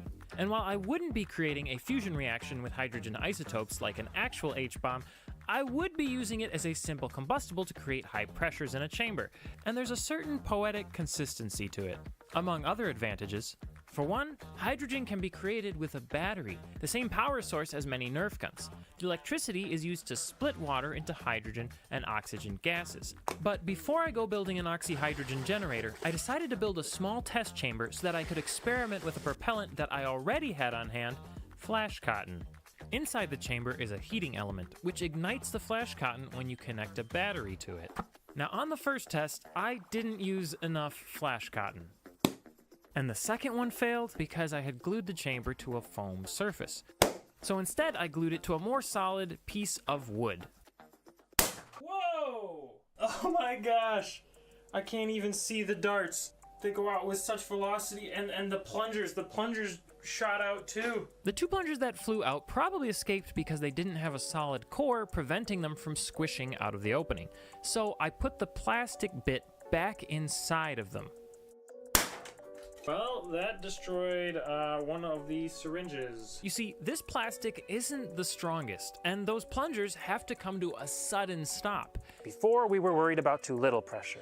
Now we're worried about too much. PVC pipe. So I figured, Or why metal not try it without any plungers? That worked really well. That was slightly less propellant than last time. The darts are sealing not at the back, but all the way at the tips. That's right. Because the seal is all the way at the end, pressure stays in the chamber for longer, and we are less likely to burst a dart because the highest pressure happens while the strongest part of the dart is taking the force of the differential. There's plenty of excess propellant. Maybe I'll try a really low power one and just see how it does. Well, that was pretty reasonable. So whether hydrogen or flash cotton, it's rapid combustion that's going to push these darts. Possibly even without plungers. But we need more than 4 syringes to be sure. Which means we need a basic nuke body design, and mine starts with an orange foam soccer ball. My plan is for it to be the tip of the nuke body, which will ultimately look a bit like a Nerf missile when it's finished. But I couldn't find a foam ball larger than 8 inches in diameter. So everything in the body needs to fit within an 8-inch cylinder. And in the middle of that 8-inch outer cylinder needs to be an inner cylinder that acts as a pressure chamber, just like the bowl from our experiments. So I want to go with the smallest possible tube that can still support enough syringes. If the diameter is small enough, then you can't really mount a lot of syringes. There's just not enough material to mount the syringes to. We want it to be lightweight, need minimal propellant, but also big enough to support enough darts. Now, before we pick the perfect inner chamber, we should probably check in with my brother Charles, because he's been working on something pretty special. So you need to press these both within half a second of each other, and then it opens up and the button comes up. Oops. Broke it! Now, as you've probably guessed, Charles is working on the launch system. You know how in the movies they always have like 2 keys to turn and like a big red button that's hidden behind some kind of clear cover? Well, the whitest kids you know knew that in their comedy sketch, and even ThinkGeek incorporated some of those themes into their April Fool's prop. So this is a rough model of what will go inside of our launch control briefcase, also known as the Nerf football. It's funny that we're doing this because just building a working Nerf nuke is like enough of an undertaking. Like, I don't even know if I'm gonna be able to slice if you take the output. The generation had gone well, but I'd only put 1 syringe worth in, and for good reason. After all, here's what just a few bubbles can do. 4 syringes. Whoa! 4 syringes was enough to get combustion. It wasn't enough to launch the darts completely. In fact, we got a fascinating cross-section. This one has just barely started to move. This one's like slightly over halfway. This one's almost exited, and one of them went flying. And as soon as this one went flying, the pressure stopped going and they had an arrested launch. This is a perfect illustration of the kind of problem that we're facing with this, where we need to have enough propellant to reach pressure instantly. Now, it took about 20 seconds to fill a syringe with oxyhydrogen, so I just started filling the chamber directly for a set amount of time. That was 2 minutes of hydrogen oxygen mixture in 3, 2, 1. Woo! So we got all but 1. 3 minutes of hydrogen and oxygen. Huh. Look at this. Still not enough. We have our 4 minutes. Okay! That's a launch. This was huge. So I know it's had a every working minute. oxyhydrogen generator and had proven that a syringe dart chamber could safely harness its power to launch darts. Well, to make sure that it was really safe, I decided that I was going to completely saturate the chamber with oxyhydrogen. And this time, I wasn't going to use any flash cotton because I wanted to see if the hot wire itself was enough to ignite the gases. So I hid under the table just 1 more time. 2, 1. Yes! Too much power wasn't too much power. Well, at least not for the chamber to handle. Meaning, this seemed reasonably safe to move forward with for the main design. And that's what my dad saw when he stopped by for a visit. Oh, cool! And the video clip of my dad is what my brother saw when he was over at my house working on the launch case. Holy crap. What do you think? Oh, awesome. If you can put that in your nuclear Nerf thing or whatever, I think that'd be awesome, man. Yeah, that's brilliant. Now, since my dad was doing such a good job with the paternal validation, I figured I'd show him my plans for the core design, so let me show you too. So here's the setup. I just want to put a bunch of holes in this tube. That's it. I had settled on an aluminum tube with a 2.5-inch outer diameter, and this would be the chamber that all the syringes mounted to, just like the bowl. I mounted the tube to a stepper motor to make a basic lathe setup on my CNC machine and wired it into my X-axis. So now instead of my machine moving sideways, the tube would just rotate. Then I plotted a pattern of holes that were spaced evenly throughout the tube without running into each other, and this proved difficult. You see, at first I was gonna have vertical rows of holes, which is very easy to place, but not very effective. Think about it. If you're looking down on the Nerf nuke from above, if you happen to be standing in front of one of these rows of holes, you're gonna get hit with a bunch of darts. But if you're standing just off to the side, in between any of these rows, you're not gonna get hit with anything. This slowly winding pattern ensures that the darts are spread out for optimal radial saturation. Now I just had to recalibrate my machine, babysit it for hours as it cut 100 syringe-sized holes, and hope that nothing went wrong.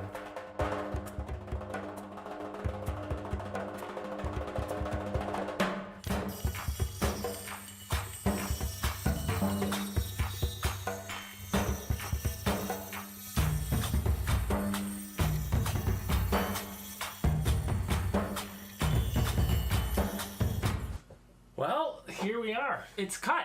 I mean, I cut it Thursday night, and then my wife went into labor Friday morning, so here we are at Sunday afternoon, finally getting a chance to touch it.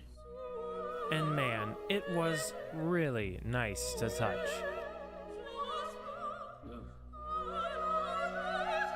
Oh, I don't even want to use it. It's beautiful. This core would have a smaller tube make up the inner core, and this is where I would fit whatever launches the whole Nerf nuke itself into the air before it detonates and launches all the darts. So basically the gas will be trapped between the tubes. Yeah. So that's a smaller area that it needs to compress. And then through here is where the PVC pipe will be a good size. So just like whether it's a spring or gas or whatever goes inside of it. And that's the launch tube. Now these 100 holes need 100 syringes, and each individual syringe has to be unwrapped, deplungered, cut, beveled, and drilled. That's 5 different operations times 100, and that's before they ever even touch the chamber. But it's my belief that there's a factory worker hidden inside all of us, and I certainly got in touch with mine. It was tedious work. I couldn't go too fast lest I crack a syringe. And I mean, come on, cutting them with a big chop saw, is that really the best way? No, it's not, but it's what I got, so... But eventually the clouds parted and I was left with the easy task of attaching them to the core. I'm trying to fit the syringes into the holes, and I'm finding that, first of all, I undersized the holes so that maybe they wouldn't need adhesive, but it's a pain to get these things started, and then they do not want to come out. Because these syringes are polypropylene, conventional adhesives like cyanoacrylate, aka superglue, don't really bond with them, so I designed the holes to be very tight, like press fit tight. I think I figured out how to get this done without, utterly destroying myself. So, first of all, I got a nice little tape pad here. You take the prepped syringe, and first, you want to grate the cheese, because you need to make a really big bevel. Then you want to take the heat gun, you want to give it about 4 seconds, just to soften the end a little bit. Then you want to line up the end so that it's just perfectly straight going in and lined up with all the edges. And then you're going to push with your palm as straight as you can, because if you deviate at all, and then you're gonna kind of wiggle it into position roughly. Being careful, because if you wiggle it too much, it'll just keep going in. It only goes in for some reason. It doesn't, it's like a ratchet. It doesn't want to come out. So it's actually moving along at not fast, but it's moving along. Then the syringes had to be aligned, because even with perfectly spaced holes, they still had room to wiggle. And to be honest, I think my stepper motor lost some steps because some of these holes weren't actually perfectly spaced. And since the syringes could still wiggle a bit, I decided to coat the outside of the tube with hot glue, since its thick coating would help to lock the syringe positions, even if it didn't actually bond to them. It should hopefully hold everything in position. After all the algae, I wanted something simple, and that's what I've got here. Just something simple. Now we all want to see this thing shoot 100 darts, but that means loading it with 100 darts. So I'll play the loading footage 4 times faster than normal while I tell you about today's sponsor, KiwiCo. I've worked with KiwiCo before. They still make really cool kits for all ages, like this delivery robot that my older kid and I had a blast building. But they've got something new now, KiwiCo Clubs. It's designed to take you on a more comprehensive journey of problem solving. Their KiwiCo Labs Club, for instance, starts with science, moves to engineering, and then ultimately leads you into inventing. But they've even got things like KiwiCo Studio. When you join a club for kids aged... Oh, that's a lot of work. It looks really cool. It does. If they were just up and down, that wouldn't look quite as, I don't know, I think formidable. You can see the movement. You have mom's stamp of approval. If you hear a bang, come and check for you. No, everything's fine. Now there'll be no bang without a fuse, but once that was installed, I gassed it up with oxyhydrogen, but that was having issues igniting. So for those first few tests, I decided to start with flash cotton. 1. That was 1 dart. It smells weird in there. It looks like, I don't know if we just got incomplete combustion. Clearly we need a lot more. 3 times as much. Okay, 12 darts came out and several more loose. This time we're gonna do this much. 3, 2, 1.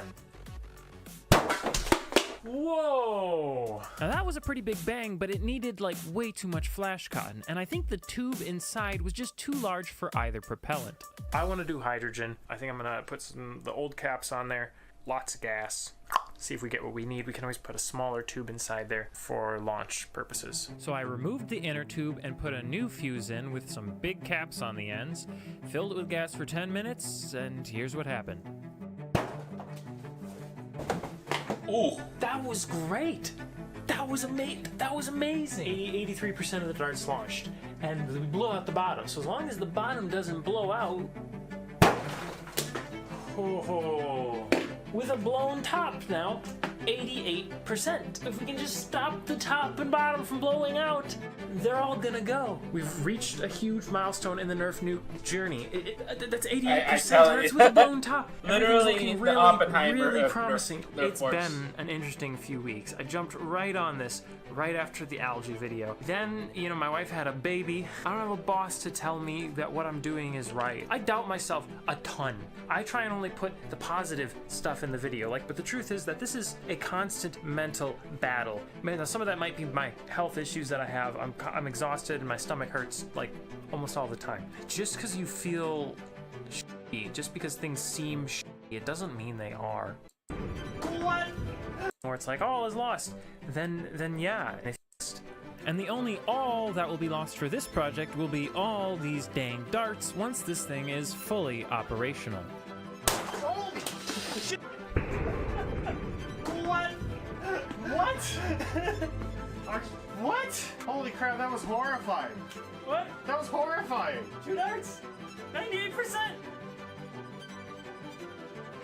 What the? Finally, some real progress, but now we had to cross a pretty difficult bridge. A big spongy blue bridge made of foam. I mean, we can't exactly launch this core into the air and expect it to survive, and it doesn't look very Nerf-y at the moment either. Well, we already know that the tip will be made out of this ball, but cut in half. So, could we just find a foam cylinder and cut it to fit the sides? Not really. You see, most foam rollers are only 6 inches in diameter and made of a pretty hard polystyrene type foam. Plus, how the heck would I cut the inside of one to fit something like this? And then fill all the gaps in between? Forget about it. Thankfully, there are 2-part polyurethane foam kits that let you mix and pour colored foam into a mold, which it will expand to fill. So after I ordered some foam and blue dye, I got to work on a mold, and it's actually pretty simple. Rather than find a tube with an inner diameter that perfectly matches the outer diameter of the ball, I found this skylight kit used at a thrift store for a few bucks, and it's perfect. Not only can the diameter be adjusted, but it can then be unwrapped to make mold removal much easier. And to make sure it's the right diameter and perfectly round, I cut 2 discs out of melamine board. One disc mounts to the bottom of the nuke core, and the other mounts to a PVC pipe that is stuck to the end of the other side of the Nerf core. This has holes in it to allow foam to be poured through and to allow any excess to flow out when it expands. Now once they're mounted, the metal skylight sheet just wraps around it. But I feel like we're missing something, or 100 somethings. You see, the syringes don't reach all the way to the ends. If they did, then they would probably break if this thing ever came down from the launch and landed on its side. So they're recessed in about an inch from the edge of the mold. Now, we can't just pour the foam in yet, because if we do, it'll go into the open syringes and it'll block any opening for the darts and it'll ruin all of my hard work. Well, that's where these pink caps come in. They fit on the ends of the syringes and will touch the outer wall of the mold so that they can be pulled out and the remaining voids cleaned up after the molding process. Of course, each of these 100 caps has to be dipped in mold release first, and the walls have to be coated with it, and the discs, and the PVC pipe. The lower seams of the mold will also get hot glued to prevent leakage, because this foam starts as a viscous liquid. You mix one part with the dye, then you mix the other part in, and quickly. You only have like 1 minute before it starts to expand.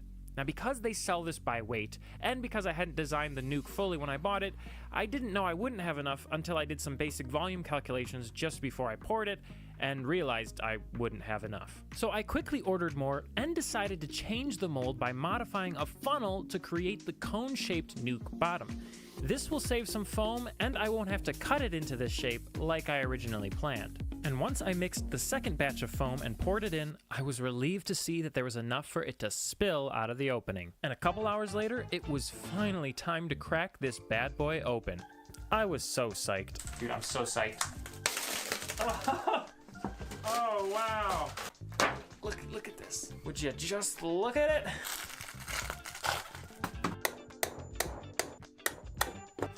That looks kind of cool.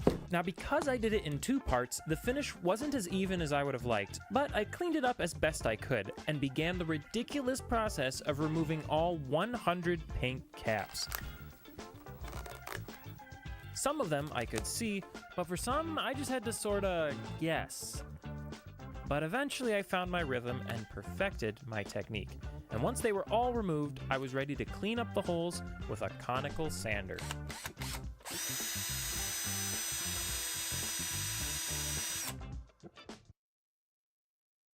I was ready to clean up the holes with a hole punch.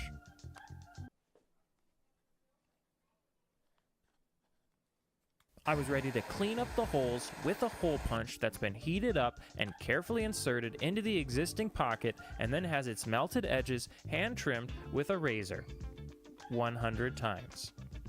But eventually there was room to fit 100 Nerf darts and then dangle this thing from my ceiling. Right now, this is filling with hydrogen. When I pull this out of the bottom, there'll be a slight delay, and then it'll go off. This is also probably the safest launch that we've had, because not only do we have 100 foam safety valves, but the whole thing is covered in foam. There's just no way that whatever goes on inside of here is gonna harm us. It just physically cannot.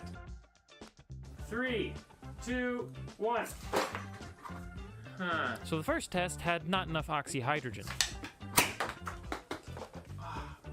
And the second test still didn't have enough.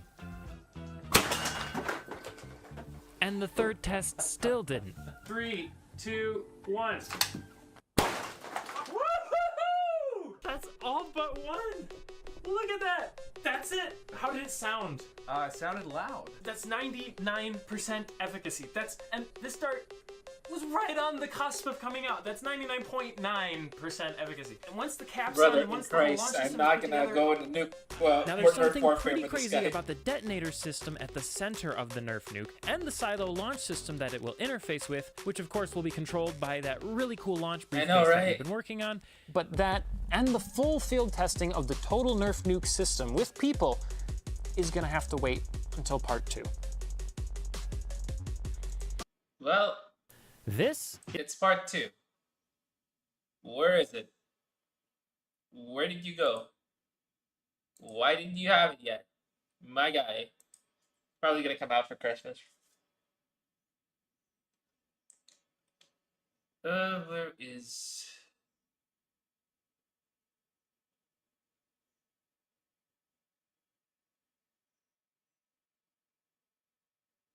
Why do I see an ass?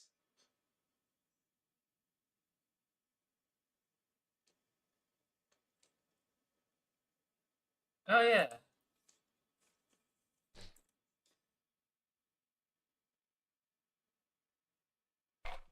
Next time I see you, the jambalaya is on me.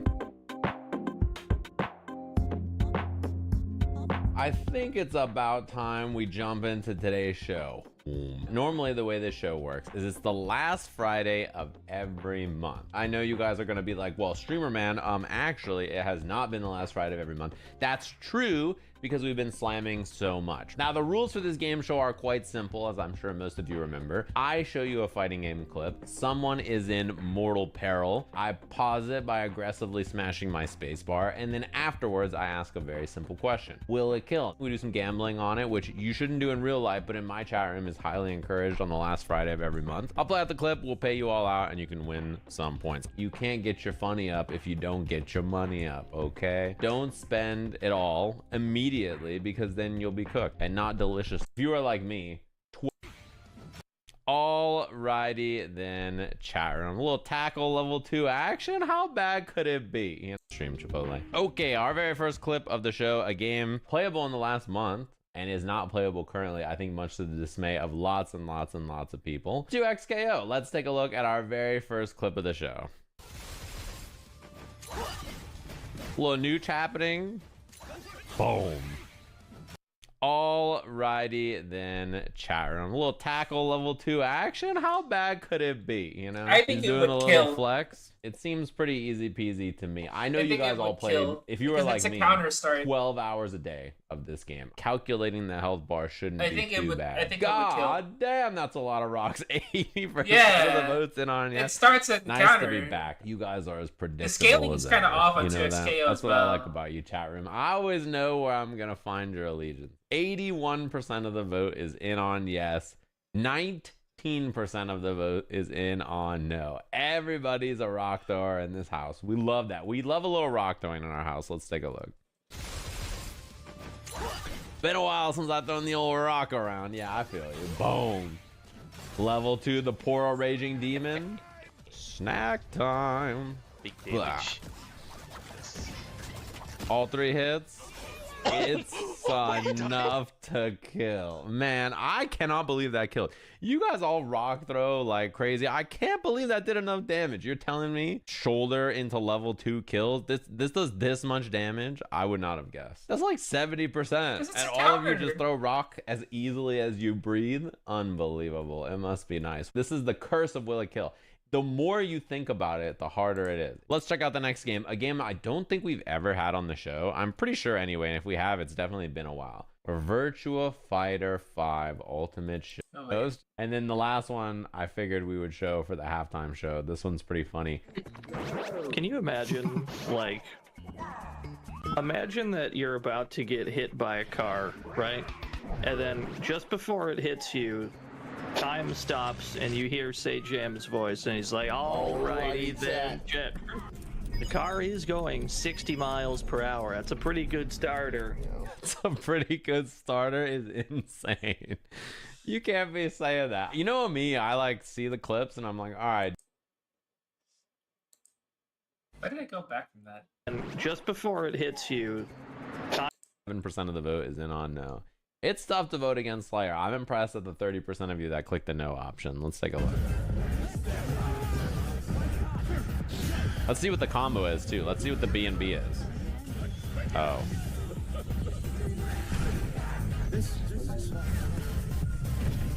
Quite the combo.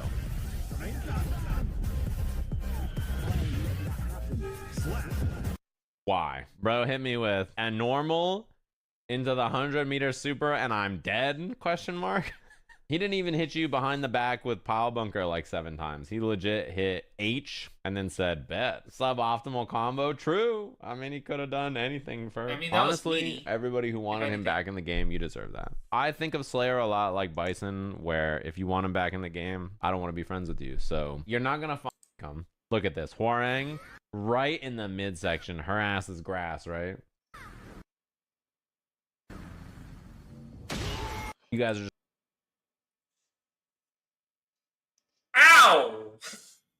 just gonna cheat, huh? You Lily players are just gonna cheat in cold blood. This clip was also great too. Speaking of slowdowns, you punch them. We also got submitted some diabolical Tekken clips for the halftime show. This one's really fun. Bro, look at this. Look at this slow-mo. Who do you guys think is dead here, right? He barely has a waist. and she's whipping it 180 to kick him. Look at this. Hwoarang right in the midsection. Her ass is grass, right? You got that Lily clip, brother in Christ. Ow. Ow.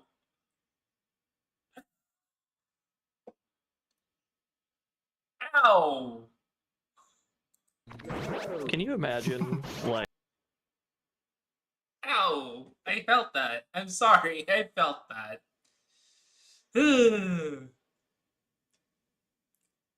Uh-oh. In late November, going on early December, the second to last round of the 2024 Formula One World Championship would be held in Qatar. The championship was over, but the circus had only just begun. Before this weekend kicked off, there was a big brouhaha about the FIA, specifically with regards to how it was run, into a hillside, by this guy, the president of the FIA, Mohammed bin Sulayem. I've already covered the basics of this man and why he's invoked so much vitriol within the world of motor racing, and thankfully, in that time, he's proceeded to make life even worse for himself, and thus for everyone else. Before the Las Vegas Grand Prix, Niels Wittich had left his post as race director and was subsequently replaced by the F3 and F2 director, Rui Marquez. Seems pretty open and shut. This guy wasn't doing well, mutual agreement that perhaps he should step aside, nothing seemed amiss. Until rumors started flying around that Wittich didn't so much step down, but was rather fired by bin Sulayem, and was pretty much later confirmed when Wittich would say to the media that he had not resigned. The drivers, naturally, were caught out by this. Why change now? Why couldn't you wait till the end of the season? Or perhaps the speculated bad blood was too much for bin Sulayem's ego to handle. So if that wasn't bad enough, along with his newly found F1 commitments, Rui Marquez would also be press ganged into being the race director for Formula 2 for Qatar and Abu Dhabi as well, after the newly appointed director for that category, Jeanette Tan, was newly fired shortly before her first event in Qatar. I mean, yeah, better support systems within race control have lessened the workload for race directors, but the Formula 2 and Formula 1 Constructors Championships were still hanging in the balance, and the absolute last thing we want is for standards to slip because of fatigue. Mistakes, after all, is why Wittich was just axed. This just seemed counterintuitive, and it came off the back of yet more people leaving the FIA, and with little to no explanation as to why that happened, other than it was all happening under the watch of this guy. The animosity over this guy was starting to ramp up tenfold, and did he deserve it? Well, does a bear shit in the woods? And so that brings us on to the Grand Prix itself. The Losail International Circuit was built with motorbicycling in mind, and thus the idea of a Formula 1 race around here was just Still though, we go where the paymasters tell us, and that's that. There was already tension brewing regarding how races were run from the previous couple of rounds, and so with the Constructors' Championship still hanging in the balance, the last thing this weekend needed was a clown show. But with the firings and whatnot, we were already off to a bad start. Initially, the fears that the racing may be dreary around here were kind of realized, with the sprint comprising of one long-ass DRS train, as Lando Norris kept his teammate Oscar Piastri within DRS range to ward off any attack from the cars behind, but just far enough behind so that he didn't get any ideas himself. But Oscar didn't need to go native, as Lando, quote, returned the favor from Interlagos and gave him the sprint win, now that the Drivers' Championship was over and such. And that act of charity just melted the heart. Oh man, Lando, you're getting me all emotional over here. And for McLaren, this helped keep the peace and harmony without losing any points toward their Constructors' Championship charge. It was a win-win, but there could be no time for hugs and kisses, for the main Grand Prix was still to be run, and qualifying was just 2 hours away from this point. Despite McLaren having the pace advantage over their adversaries at Red Bull, the now 4-time world champion Max Verstappen went noisily faster than everyone else and nabbed pole position for the main Grand Prix, something that not even they were expecting. However, the next morning, there was something even more unexpected. Max would be penalized and stripped of his pole position, and to pour salt onto the wounds, he was given a penalty point on his license to boot. The reason? For driving unnecessarily slowly during a cooldown lap and spooking George Russell, who was ranging up behind him. On the surface, the penalty didn't seem too egregious, and if anything, he kind of got off lightly. Until you realize that George himself was also on a cooldown lap and had effectively gamed the system to bring attention to Max and draw him a penalty. Up at race control, George pushed heavily for Max to get a penalty and went to great lengths to make it happen. Whoa, that's wow. How dare he? This 2-time, slimy, backstabbing bitch I love it! A driver who, when it comes to racing, doesn't give one single solidarity crap about anyone else's feelings other than their own? Now you see, that's the mark of a champion, which is what's going to make 2025 so much fun. But I will say this, the stewards reducing the penalty to 1 grid slot instead of the usual 3 due to the affected car being decidedly unaffected does make you wonder if this was even worthy of a penalty in the first place, or even the penalty point. And if the argument was that Max was under the Delta mandated, then is that on its own not enough to warrant a full penalty? And if it isn't, then what are you penalizing him for? For impeding a guy who was not on a lap? For Senna's sake, guys, make your freaking minds up! Max was incensed with George after the fact, and clearly took it personally, telling George before the race, "I hope you're happy with what you've done with your FIA mates," or something to that effect. Fast forward a week later, and George accused Max of everything short of kidnapping the Lindbergh baby, while Max called him a bully and a loser. This beef would be enough to cure anyone's iron deficiency. Of course, the best way to get back at him was on the track, and heading into turn 1, Max sided on through and left George to choke in the dust. Behind them, things were popping off. Sir Lewis Hamilton got pinged 5 seconds for a false start, Sir Lancelot got pinged 10 seconds and 2 penalty points for running into Alex Albon, and Sir Hülkenberg didn't get diddly for throwing Esteban Ocon and Franco Colapinto out of the race. Why they didn't penalize that, but then would give Liam Lawson a 10-second penalty for something more benign a few laps later goes beyond my comprehension. Yes, I know, Liam did screw up there, but could it be that turn 1 lap 1 has become motor racing's version of international waters? If that's the case, then maybe we can get John Paul Sr. out of hiding. Some laps later, Albon's right-hand mirror made a break for freedom and threw itself onto the middle of the front straight, where it just casually laid there for a few laps under local yellow flags. The race director never at any point decided to issue a virtual safety car or even a full safety car to retrieve it, as they felt that the mirror was way off the racing line, to which, while he was kind of technically correct, it wasn't far off of it, and you would have cars spearing down at 200 miles an hour just inches away from said piece, and some even attempting overtakes. Eventually, the Sauber of Valtteri Bottas ran over the piece, sent shards everywhere, and gave punches to Hamilton and Carlos Sainz. This was enough for Marquez to finally pull out the safety car, and after it was all done, the stewards decided to unleash more wrath upon the drivers. A drive-through penalty for Hamilton for speeding in the pit lane, and a 10-second stop-go penalty for Lando Norris for failing to slow for yellow flags. But oh wait, you thought that was all? Alex Albon was given a 10-second penalty for shepherding Kevin Magnussen into the dirt, and George was given a 5-second one for failing to keep within 10 car lengths during the safety car period. These penalties drew attention due to the relative harshness of them compared to the more recent races. 10-second stop-go and drive-through penalties kind of felt like ancient history for Formula 1. Now they were back in force, and they were being dished out with no lube in reckless abandon. After this race, the FIA attempted to explain themselves after all of what transpired. The penalties dished out, in particular to Lando, were deemed to be pretty harsh. Yes, he did fail to slow under double wave yellows, and that does deserve some punishment. However, one could argue that the panel flashed ultra late for him, and it would have been incredibly difficult for him to spot. Questions arose as to whether the punishment fit the crime, and once again, the stewards were being looked at, partially because of the harshness, but also for leaving other instances uninvestigated and unpunished, and all after the likes of Tim Mayer were also fired just a couple of rounds back. So the stewarding side still has some question marks over it, despite a wide berth of changes over the last couple of years. But when it came to the FIA attempting to justify the lack of a safety car for an error mirror on the track, they may as well have attempted to communicate that in the Zodiac Killer's cipher, because to try and claim that it was off the racing line and not big enough of a piece of debris to warrant a safety car is baloney. Why do we think that? Because it did get run over, spread debris everywhere, and resulted in at least one car getting a puncture, you catastrophic loaves of unbaked dough. Of course, me slandering the actions of Rui Marquez and the stewards may be the least of their concerns, for Mohammed bin Sulayem might have an itch to scratch with them. After all, he has been on a firing spree lately, much to the vitriol of the motor racing world. Now look, to extend an olive branch, I will say at least one nice thing about him. He did at least lobby for more teams to be able to get onto the Formula 1 grid, and he was pretty instrumental in Cadillac/Andretti eventually making it into the paddock after the rest of the teams fought to keep their pockets loaded. That was great, and you got to applaud him for that. But it doesn't just magically make all of this other crap disappear, and nor does it extinguish rumors that the FIA are seeking to enforce a rule to ensure that any ethics complaints would be overseen by the FIA president and president of its Senate, rather than the Senate itself. It would also strip the audit committee of its power to investigate financial issues independently, which is rather curious, as those within the FIA who happen to investigate bin Sulayem's interesting financial and ethical tactics, which did include a $1.5 million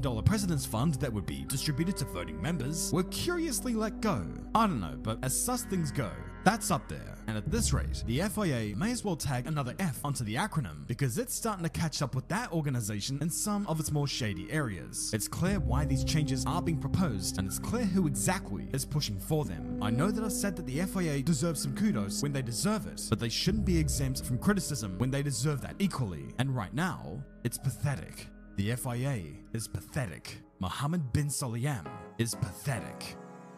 But that's all I got.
Sorry, I'm just downloading something in the background. I'm probably gonna play Need for Speed because I bought the catch-up pack. So we'll see what we can do with that. On top of that, probably gonna go ahead and raid somebody because I do want to see if I could work on a new Itasha, I guess. When I'm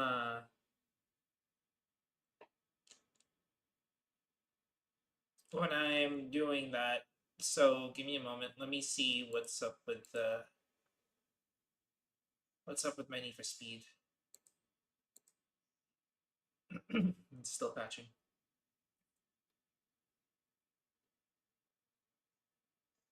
For now, though, I am thinking of ending the stream because I do want to just keep my computer volume low because the Streamlabs is killing my computer a little bit here. So I'm sorry I have to end the stream early. But I gotta do some stuff. So after all of that, basically, I'll see you guys tomorrow. Though, don't worry. I just want to try something out. In terms of content, tomorrow I might do painting if Need for Speed updates itself right. And other than that, really, not much I can say over there. So you guys, as per usual, thanks for watching. I'm sorry if it's a little short than usual. I do want to stream for like an hour more, but I really didn't feel like doing much after Mustache, and the couple of videos that I had to react on was just, yeah, it's just me having some info, entertainment, and just motorsport reactions in general. But tomorrow we'll be doing some art, Need for Speed. I can't guarantee it because I don't know how much Need for Speed's gonna eat my RAM, but we're gonna do some. That's for sure.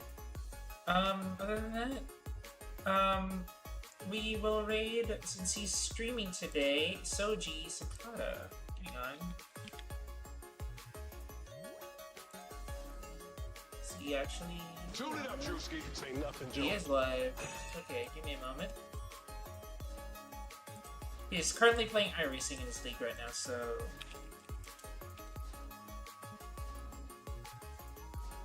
you guys have fun. I know you guys will have fun in the stream because most of my viewers are usually with them too. Yeah, so I'll see you guys for it tomorrow. Later.